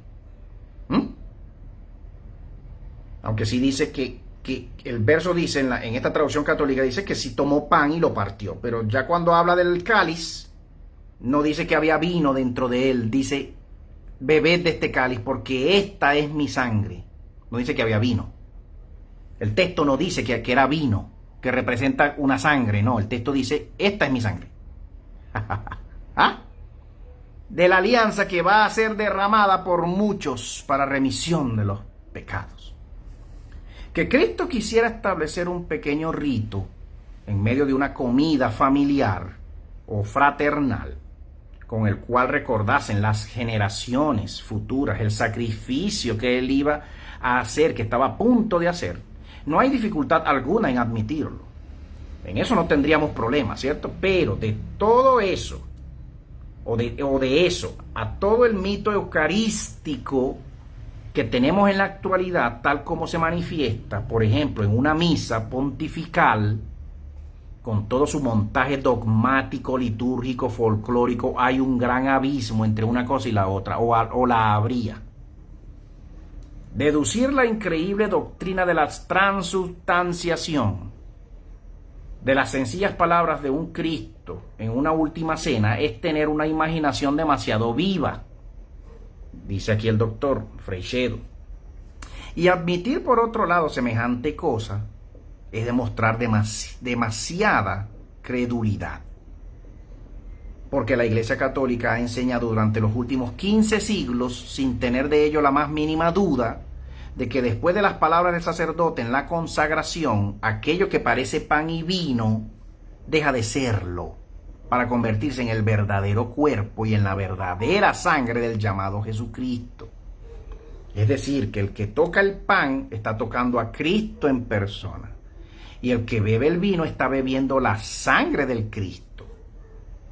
En su afán por enfatizar el acto conmemorativo de la última cena del llamado Jesús del libro, los piadosos padres de la iglesia y las autoridades romanas se extralimitaron, opina aquí el doctor Freixedo. Creer semejante exageración es renunciar al sentido común y a la racionalidad más elemental, ¿sí o no? Creer dicha doctrina, hermano católico, hermana católica, cura, párroco, padre católico que me estás escuchando, hermana monja, monaguillo que me estés escuchando acá, hermano, hermana católico que me estés escuchando ahorita. Creer eso así como lo predica la iglesia, usted tiene que reconocer que es una locura. Es un acto de desvarío. Ay, se transformó la hostia. Ahora esto que está aquí en la mano del cura es el cuerpo de Cristo. Hay que tener problemas, reconózcalo. Usted como padre, como cura, como párroco, usted sigue predicando eso. Bueno, pero es que eso es la fe, eso es por fe. Usted no lo ve, hermano Teo. ¿Qué vas a entender tú de eso, Teo? O sea, tú no lo ves. Pero yo te pregunto a ti, ¿tú lo ves? Que el pedacito de hostia se esté convirtiendo en otra cosa diferente a lo que tú tienes en la mano, es muy obvio. ¿Tú estás viendo alguna transformación de eso a nivel espiritual, a nivel físico, tú estás realmente viendo algo? No, tú estás obviamente creyendo y poniendo tu fe en un dogma que se predica desde hace 1500 años, pero que tú no ves nada al final. Una fe ciega, una fe tonta, una fe infantil. Tienes que reconocerlo. Tienes que detenerte. de tu fanatismo. Eso no se llama fe, eso se llama fanatismo. ¿Ah? Seamos sinceros aquí entre nosotros, seamos cónchales, mirémonos a los ojos como yo los estoy mirando, míreme a los ojos, mirémonos a los ojos, míreme usted a mis ojos, yo lo miro a usted a sus ojos, mirémonos a los ojos, Dios mío. Los llamados protestantes evangélicos han considerado las palabras del Jesús del libro y el mismo rito recibido de la primitiva iglesia cristiana como algo simbólico. Se atienen a las palabras finales del mismo rito de la consagración simbólico. No, Teo, ¿qué pasa? No nos va a meter a nosotros en el mismo paquete que estás metiendo los católicos, ya va. Pero se siguen ateniendo a las palabras finales del rito de la consagración. Haced esto en recuerdo mío. Es lo que, ¿verdad? Es lo que usted le va a escuchar en las bocas a cualquier evangélico, ¿verdad? Cualquier protestante no católico, de cualquier religión evangélica, de cualquier rama evangélica, que las hay miles. Es decir, rama protestante al catolicismo. Haced esto en recuerdo mío, es decir, bendecid el pan como yo lo he bendecido y comedlo fraternalmente entre vosotros. Y al hacerlo, acordaos de estos momentos en que estoy con vosotros muy poco tiempo antes de mi pasión. Hasta ahí, ¿verdad? Dirá el pastor evangélico, el apóstol evangélico. Algún autor evangélico protestante aduce como prueba de que no hay tal conversión, de que, ¿verdad? Porque no lo creen, como tal, no lo predican, de que no hay tal conversión y la sustancia del pan sigue siendo la misma después de la consagración. El hecho de que a lo largo de la historia se conocen varios casos de personas que han sido envenenadas con hostias consagradas. Dirá ese, ¿verdad? Autor evangélico, no sin alguna lógica, ¿verdad? Que en estos casos habría que atribuirle el envenenamiento al mismo Jesucristo, ¿Dios no? Entre paréntesis aquí. Cuando uno comienza admitiendo disparates, no hay que extrañarse de que la llamada teología llegue al campo de lo absurdo, ¿verdad que no? De hecho, llegó muchas veces, por ejemplo, en la famosa y ridícula controversia entre los dominicos, que los dominicos tuvieron contra los franciscanos en tiempos del Papa Sixto IV, acerca de si la sangre derramada por el llamado Cristo en la cruz se había separado de la divinidad. Los dominicos decían que no, los franciscanos decían que sí, y parece que eran menos devotos, ¿verdad? Tendrían que ser que los franciscanos eran menos devotos. Dios mío, qué solemne ridiculez, dice aquí un ex sacerdote católico como Salvador Freixedo. ¿No le parece a usted? A mí me parece igual. Es un hecho notable el que hasta el siglo XI, la Edad Media, y más tarde en el siglo XVI, 500 años después, con la gran escisión protestante, la gran división, ¿verdad? La reforma, no haya habido en la iglesia, herejías serias sobre la presencia de Cristo en la Eucaristía. Muy curioso. Muy curioso. No haya habido como tal herejías serias en ese momento, en el momento de la reforma. No fue el tipo de herejías que surgieron para que se dividiera una fracción de los creyentes católicos con Lutero en medio de la llamada reforma. No, supuestamente en ese tiempo no hubo herejías de este tipo y concernientes a este tema.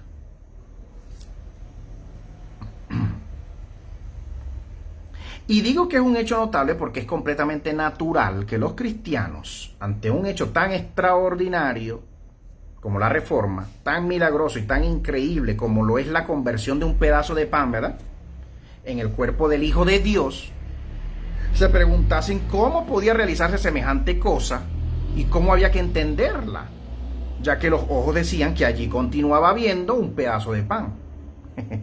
¿Ah? La primera duda tenía una fácil explicación. 2 puntos: el infinito poder de Dios. Pero la segunda había que explicarla. ¿Cuál? ¿En qué forma estaba el cuerpo de Cristo encerrado en la hostia? ¿En qué forma? Estaba ese cuerpo de Cristo encerrado en la hostia en forma de hombre, en forma de pan. ¿En qué forma? Eso había que explicarlo, ¿sí o no? Ante la infinidad de contestaciones que se le puedan dar a esta pregunta, es lógico, como dije, que hubiese habido a lo largo de los siglos muchas explicaciones y divisiones. Y sin embargo vemos que hubo muy pocas y sin importancia hasta el siglo XI, sobre todo si las comparamos con las que hubo acerca de la Trinidad y de las diversas personas de ella. El hecho de que no haya habido discrepancias en este particular no quiere decir que en la iglesia cristiana haya habido unanimidad de criterio en cuanto al cómo de la presencia del llamado Cristo en la llamada hostia. Las hubo, sí las hubo, dice aquí el doctor Freixedo, pero como muy pronto en la iglesia apareció la intolerancia, se hizo peligroso el discrepar en este tema. No solo por el peligro de ser excomulgados, sino por algo peor. ¿Cuál? ¿Qué cosa? Una de las principales causas de que no hubiesen más herejías en cuanto al llamado dogma de la Eucaristía y en cuanto a muchas otras discutibles dentro de las creencias cristianas, es lo que apuntamos en el párrafo anterior. 2 puntos, el llamado miedo. Miren que aquí el doctor Freixedo se está basando en cuestiones históricas, ¿no? Más allá de las cuestiones, bueno, lógicas, de las cuestiones mistéricas, rituales, ritualísticas, de origen demoníaco, en creencias antiguas, en creencias, ¿verdad? Muy satánicas, en reuniones de demonios, comiendo entre ellos, iniciando unos demonios a otros demonios menores, donde estos demonios menores, estos llamados sacerdotes, apóstoles, profetas, tenían que participar del rito, ¿verdad? Porque comiendo, participando del rito, de la práctica, de la ceremonia y de la liturgia, venían dones sobre ellos. Y había perdón de pecados, como se dice en la Biblia, ¿verdad? Que cuando participamos de la llamada Santa Cena, somos perdonados de nuestros pecados. Y somos limpiados y todo lo demás que se nos dice en la nueva teología evangélica y en la misma teología católica. En cuanto se produjo el maridaje de los poderes civil y eclesiástico entre los siglos VI y VII, la llamada represión comenzó a apretar más y más las gargantas de los que querían disentir. La llamada contrarreforma, ¿no? Claro, bueno, aquí está hablándose de la represión del Imperio Romano, ¿no? A mucho antes, 1000 años antes supuestamente, de la llamada contrarreforma. A veces los obispos farisaicamente, para no mancharse de sangre, remitían a los disidentes al brazo secular, aún a sabiendas de que el brazo secular era feroz. Mire lo que él llama aquí el brazo secular. Los disidentes, para ser perseguidos y muertos. Aquí están hablando obviamente del brazo jesuita. ¿Quién era el brazo militar y quién ha sido el brazo militar de la Iglesia Católica desde siempre? Los llamados jesuitas, los llamados templarios. El brazo militar de la Iglesia Católica. La orden jesuita es una orden militar. Vaya y búsquelo en Wikipedia, en donde sea que usted quiera buscarlo. Vaya y búsquelo. Es una orden militar. Ay, Francisco era jesuita. Francisco era un militar. Un fanático religioso, Francisco, el Papa, todo jesuita, miembro de una orden jesuita, de sacerdotes y de lo que sea, son militares escondidos. Ay, hermano, de lo que usted se tiene que enterar, de tanto que usted todavía le falta enterarse en la vida, de lo que yo me tengo que enterar todavía en esta vida, de lo que tenemos que enterarnos todavía. Y por su parte, las potestades civiles se valían de las herejías de ciertos disidentes sociales para sacarlos del medio. De las llamadas herejías, ¿cierto? De ciertos disidentes para poder después ir y borrarlos del mapa porque eran llamados herejes. Para darle al lector una somera idea de cuán pronto los representantes de aquel que se llamó a sí mismo manso y humilde de corazón empezaron a ser intolerantes y a reprimir toda idea religiosa que no estuviese de acuerdo con las suyas, les daremos un brevísimo panorama de cómo estaban las cosas en este particular en la Edad Media, una vez que los gobernantes de la mayoría de las naciones de Occidente habían abrazado ya el cristianismo. Mire, tan temprano como en el año 385 fue degollado en Treveris, en Alemania, el piadoso obispo de Ávila, Prisciliano, con todos sus compañeros de herejía. La sentencia oficial dictada por el emperador Máximo los acusó del crimen de magia, pero la realidad era que Prisciliano, aparte de ser un purista y un severo censor de las costumbres relajadas del clero y del pueblo cristiano, era un libre pensador en cuanto a las interpretaciones de las Sagradas Escrituras. Es cierto que el autor material de la condena y del suplicio fue el emperador, pero detrás de él había 2 Pilatos, los obispos Idacio e Itacio, dos obispos, lavándose y frotándose las manos.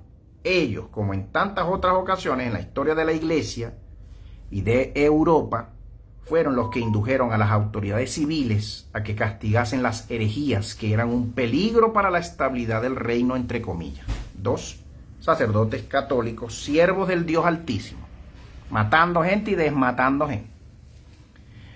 No se puede negar que siempre ha habido voces de eclesiásticos que se levantaron contra semejantes monstruosidades que van contra la esencia del Evangelio. Pero tampoco se puede negar que el pensamiento general y en épocas oficial también de la Iglesia fue el de favorecer la represión absoluta de toda doctrina que fuese contra los dogmas esenciales, sin excluir la pena de muerte. Se aplicaba la pena de muerte también al que saliera diciendo: esta doctrina no me parece, este dogma no me parece mucho. Vea el lector con qué mojigato cinismo uno de los más famosos pontífices de la historia, el llamado Papa San León Magno, aconseja en una carta al llamado Santo Toribio, obispo de Astorga en el siglo V, a propósito de las torturas a los herejes. Mira el siervo de Cristo, mira el siervo del amor, cómo habla aquí en esta carta. El vicario de Cristo, el siervo del amor. Si es cierto que la mente sacerdotal rehúye los castigos cruentos, también es cierto que pueden ayudar a las severas leyes de los príncipes cristianos, porque hay gente que recurre al remedio espiritual cuando temen el suplicio corporal. Qué frecuente ha sido esta untuosidad y gazmoñería eclesiástica en palabras tras las cuales solo hay política, ambición o deseos de venganza. Dice aquí Salvador Freixedo entre dos signos de exclamación. ¡Qué frecuente! De sobra sabía San León Magno, el Papa, cómo eran de bárbaras las llamadas severas leyes de los príncipes cristianos. De sobra, ¿verdad? Por esas mismas fechas, el llamado San Juan Crisóstomo de Oriente, el obispo, decía que la Iglesia no puede matar a los herejes, pero sí podía reprimirlos, quitarles la libertad de hablar y de disolver sus reuniones. Me permito aquí algunas líneas siguientes, extractar unos párrafos de la llamada Historia de la Iglesia de la Biblioteca de Autores Cristianos, escrita por 3 padres jesuitas, a los que no se puede acusar de detractores de su propia Iglesia. Cuando escribieron, entre comillas, aquí cito: hasta el siglo XII no piensan los papas en que la herejía tiene que ser reprimida por la fuerza, supuestamente, hasta el siglo XII. La Edad Media. Es entonces cuando, alarmados por la invasión de predicadores ambulantes,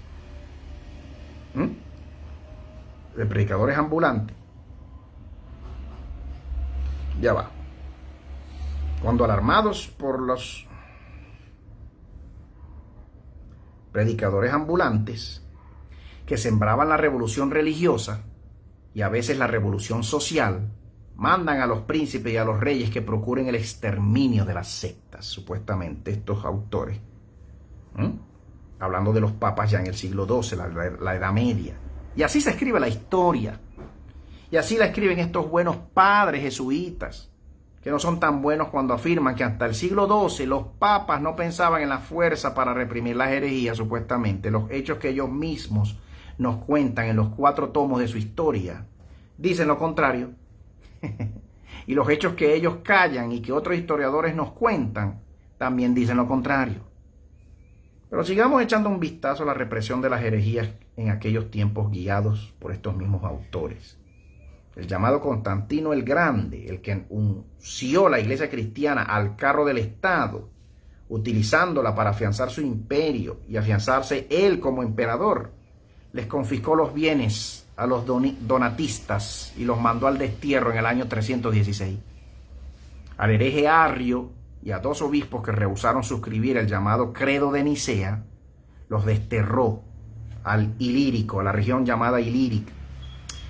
El emperador Teodosio, otro que se valió en grande de la iglesia para hacerse de él mismo el grande, amenazó con castigos a todos los herejes en el año 380 y prohibió sus reuniones en el 381. Quitó a los apolinaristas, a los eunomianos y a los maniqueos el derecho de heredar e impuso la pena de muerte a los encratitas y a otros herejes en el 382. Estas leyes fueron confirmadas luego por el emperador Arcadio en el año 395, por Honorio, el emperador Honorio en el 407 y por el emperador Valentiniano III en el 428. Más tarde, Teodosio II, el Papa, Teodosio II, el emperador, no el Papa, Marciano y el llamado Justiniano añadieron otras, declarando infames a los herejes y condenándolos al destierro, privación de sus derechos civiles y confiscación de sus bienes. Faltaba todavía muchos años más para el siglo XII. ¿Qué hora es? Ya tenemos por aquí. 7:30, vamos por aquí. Nos faltan unos minutos nomás. Los emperadores bizantinos del siglo IX promulgaron durísimas leyes, hermanos, contra los paulicianos. El llamado emperador Alejo Comneno, que supuestamente gobernó del 1081 al 1118, al fin de su reinado mandó buscar al jefe de los bogomilos, al llamado Basilio, y a sus secuaces. Muchos de ellos fueron encarcelados y Basilio fue quemado en la hoguera.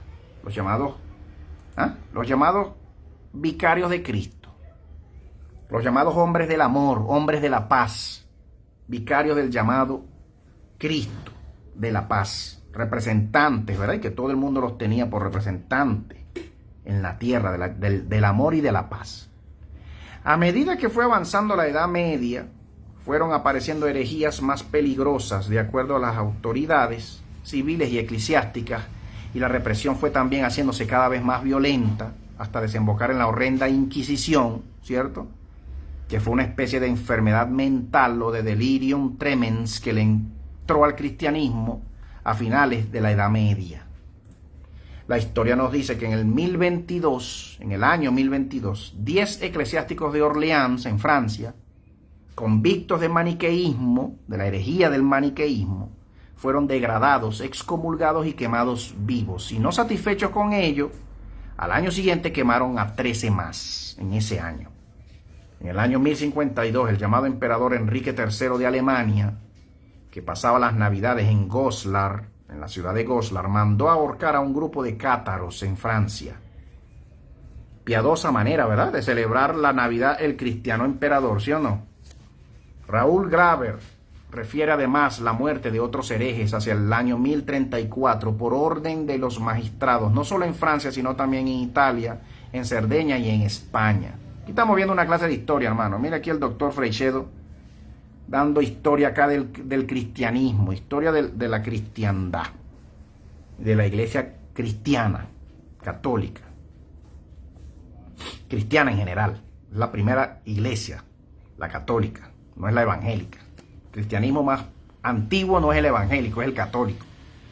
Y se hacían llamar cristianos.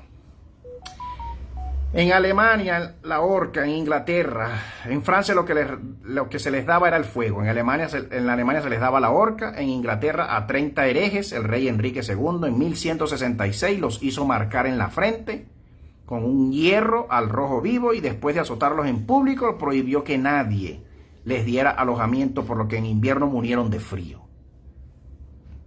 En Flandes, la región del Flandes, en Francia, o en Bélgica, Países Bajos, se extremaba también la crueldad con los herejes hacia el 1183, confiscando sus bienes y mandando a la hoguera a nobles y plebeyos, clérigos y caballeros, campesinos, doncellas, viudas y casadas. Usted me va a preguntar qué tiene que ver todo eso, hermano Teo, con el tema que estamos hablando hoy, la teofagia, la Eucaristía, la Santa Cena. ¿Qué tiene que ver eso con lo que estamos hablando hoy? Ya usted lo va a ver entre hoy y el domingo que viene. Quédese aquí, no se vaya, por su canal. Todavía sin salirnos del punto de vista prejuiciado con el que narran la historia los 3 autores jesuitas mencionados ya, ¿verdad?, que fue la mención que se hizo, y de cómo ellos narran esta historia, nos encontramos con el llamado bárbaro rigor, entre comillas, tal como ellos definen las salvajadas de Pedro II de Aragón contra los valdenses. Felipe Augusto de Francia, hizo quemar a 8 cátaros en Troyes, en la ciudad de Troya, en Francia, en el año 1200. A otro lo hizo quemar en Nevers al año siguiente y a otros muchos en el 1204, obrando como rey Christianissimus e Catholicus, en latín, ¿no? Defensor del cristianismo. Hizo quemar a todos los discípulos del llamado Amaury de Chartres, hombres, mujeres, clérigos y laicos, quemados todos en la hoguera, hermano. Muerte, destrucción, mucho amor, ¿verdad que sí? Estaban llenos de Cristo, hermano, estaban llenos de la Eucaristía, estaban llenos del pan de Cristo. ¿No tomaban el pan, pues? Tomaban la sangre de Cristo todos los fines de semana, todos los domingos en el culto, en la misa. Los mismos curas, los mismos emperadores, los mismos párrocos y los mismos papas. Estaban llenos de Cristo, hermano. Mira, estos son libros de historia de qué, de muerte, muerte, muerte, muerte, muerte y más muerte. Usted cuando ve al cristiano Trump matando gente y desmatando gente, ¿qué está usted viendo? Historia de la iglesia cristiana. Usted cuando ve al siervo del Dios Altísimo, Netanyahu. Usted cuando ve a Netanyahu, el siervo del Dios Altísimo, matando gente y desmatando gente, ¿qué está usted viendo? Usted está viendo historia de la iglesia judía. ¿Qué estamos viendo nosotros en la actualidad? En esta actualidad, ¿qué estamos viendo? La misma historia de siempre, como los genocidas de este mundo invocan a sus dioses, ¿verdad? Los judíos invocan a Jehová, ¿cierto? Los genocidas cristianos invocan a Jesús, ¿cierto? Usted los ve, oran por ellos en la Casa Blanca. No invocan a Jesús los genocidas cristianos, los inquilinos de la Casa Blanca, y oran por ellos todos los pastores evangélicos a quienes les pasan plata y van a la Casa Blanca a orar por ellos, y ellos salen a hacer sus guerras y a matar gente y a desmatar gente en nombre de Dios y en nombre de la paz, supuesta paz del mundo. ¿Qué está usted viendo? ¿Qué está usted leyendo? Historia de la iglesia cristiana, historia del judaísmo. Hombres, mujeres, clérigos y laicos. A todo esto no fueron más que los comienzos de las horrendas matanzas que en los primeros 15 años de este mismo siglo habría en el sur de Francia, con motivo del exterminio de los cátaros. ¿Usted ha leído algo de eso? ¿Usted ha escuchado algo del exterminio de los llamados cristianos cátaros por parte de la Iglesia Católica y de los papas? Exterminando en Francia. No estamos hablando de que fueron a exterminar gente. Estamos hablando de las cruzadas cátaras. Las cruzadas en contra de los protestantes no católicos del sur de Francia. No estamos hablando de, el Papa mandando ejércitos para pelear contra los musulmanes allá y matarnos contra los musulmanes para retomar la Tierra Santa. No estamos hablando de eso. Estamos hablando de los papas cristianos matando y desmatando gente. Matar y desmatar. ¿Cómo decimos? Matando gente, pues. Desviviendo gente. Usted me entiende, ¿verdad? Cuando yo digo... Pero hablemos bien, pues. Matar y desvivir. A cualquier cristiano que interpretaba diferente en Francia, en Alemania, en España, en Italia, donde fuera. Donde había que matar gente, los papas estaban prestos siempre. Los príncipes católicos, los reyes católicos.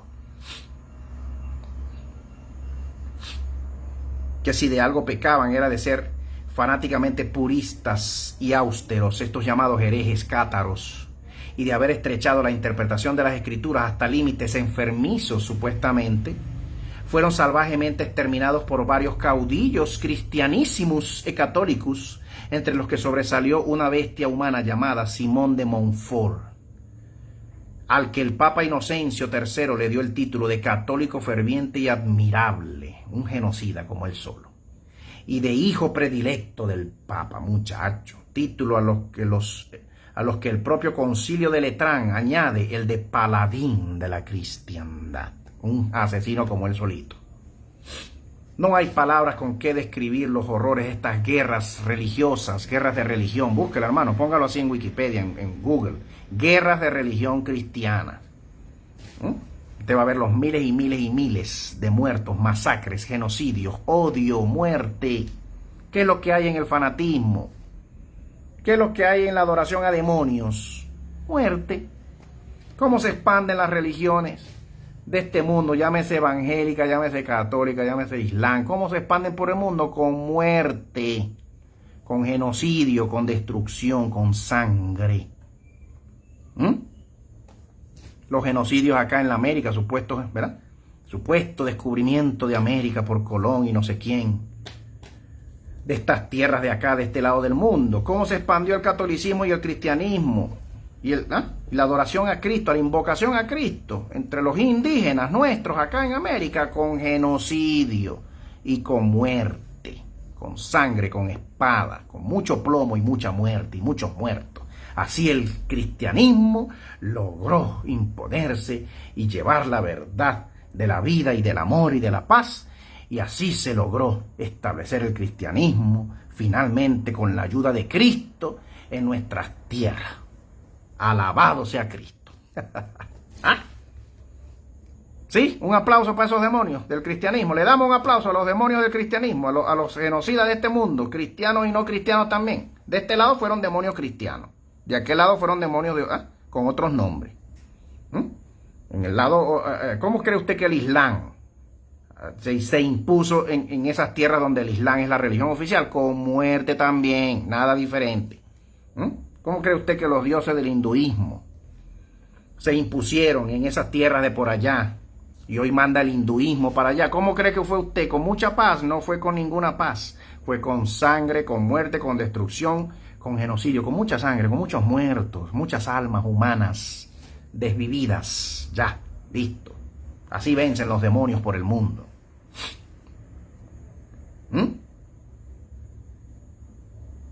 No hay palabras con que describir los horrores de estas guerras religiosas, ni el odio fanático que resumaban los cruzados, entre comillas, ni las mundanas intrigas de los llamados vicarios de Cristo, entre comillas, dice aquí, que por esta época regían los destinos de la iglesia, entre los que se descolló Inocencio III. Vea solo un botón de muestra el lector tomando el libro de P. Guirao, Herejía y Tragedia de los Cátaros. 2 puntos. Simón de Montfort, aquí parafraseando el doctor Guirao, P. Guirao, parafraseando su historia, su resumen histórico. Dice aquí que el llamado Simón de Montfort, en su avance por las tierras del mediodía francés, encontró una dificultad en Lavaur, donde una mujer llamada Geralda o Giralda se le opuso al frente de 100 caballeros. Esta singular hembra era hija de una investida, o sea, una cátara pura que había renunciado a todo por la salvación de su alma.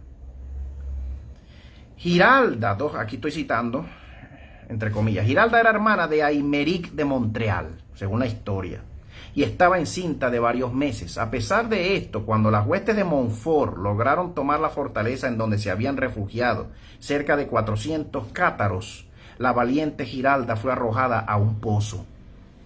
Primero la sacaron arrastrando del castillo, sin más prendas que su larga cabellera, la echaron al hoyo y luego echaron piedras hasta cegarlo, hasta cerrar el pozo, pudiendo ser oídos los gritos de la infortunada durante largo tiempo. Por su parte, los cátaros fueron quemados en una gran hoguera.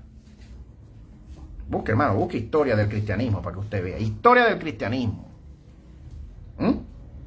Bueno, Teo, pero esa es historia del cristianismo católico, no es historia del cristianismo evangélico, Teo. La del cristianismo evangélico es peor.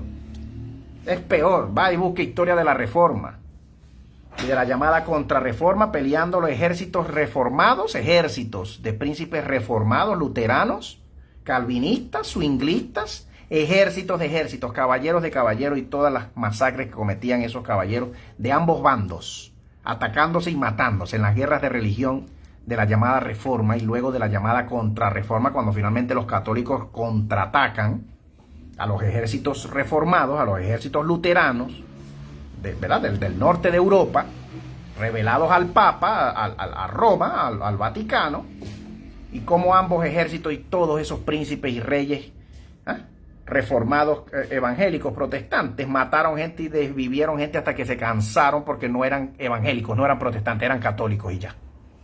Vaya usted y busque historia de Irlanda, el país de Irlanda con ¿verdad? De mayoría católica todavía hoy por hoy contra los evangélicos, los supuestos protestantes no católicos, cualquier rama evangélica, del norte de Irlanda, cómo se viven matando todavía en guerras de religión por su fe de ellos, entre ellos se matan, y cómo ambos bandos son asesinos y ya.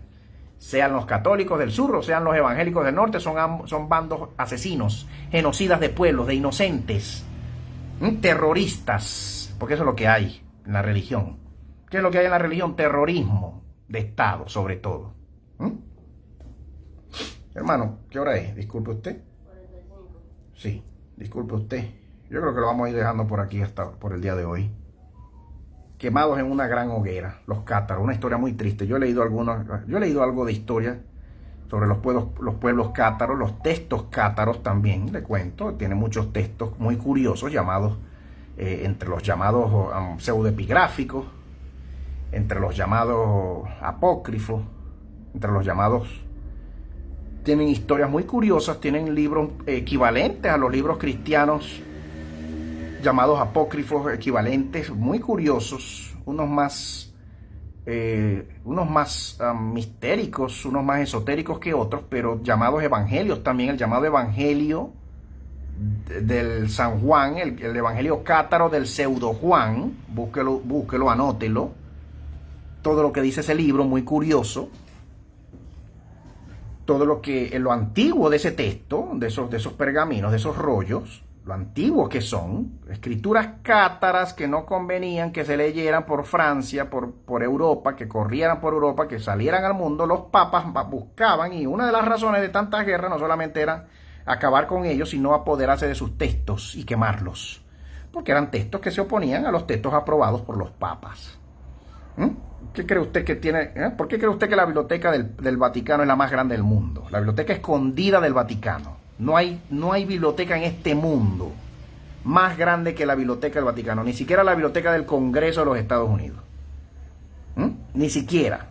O sea, hay reportajes, y hay rumores, y hay informes de informantes, gente que sabe, que dice que la biblioteca del Vaticano, la biblioteca subterránea del Vaticano, es la más grande del mundo por muchos miles de volúmenes, porque la biblioteca del Vaticano se ha encargado, el mismo Vaticano, los papas, se han encargado de robarles textos y libros a cuanta gente por el mundo entero, recuperarlos, quemarlos, la mayoría de ellos, pero unas copias que otras las guardan.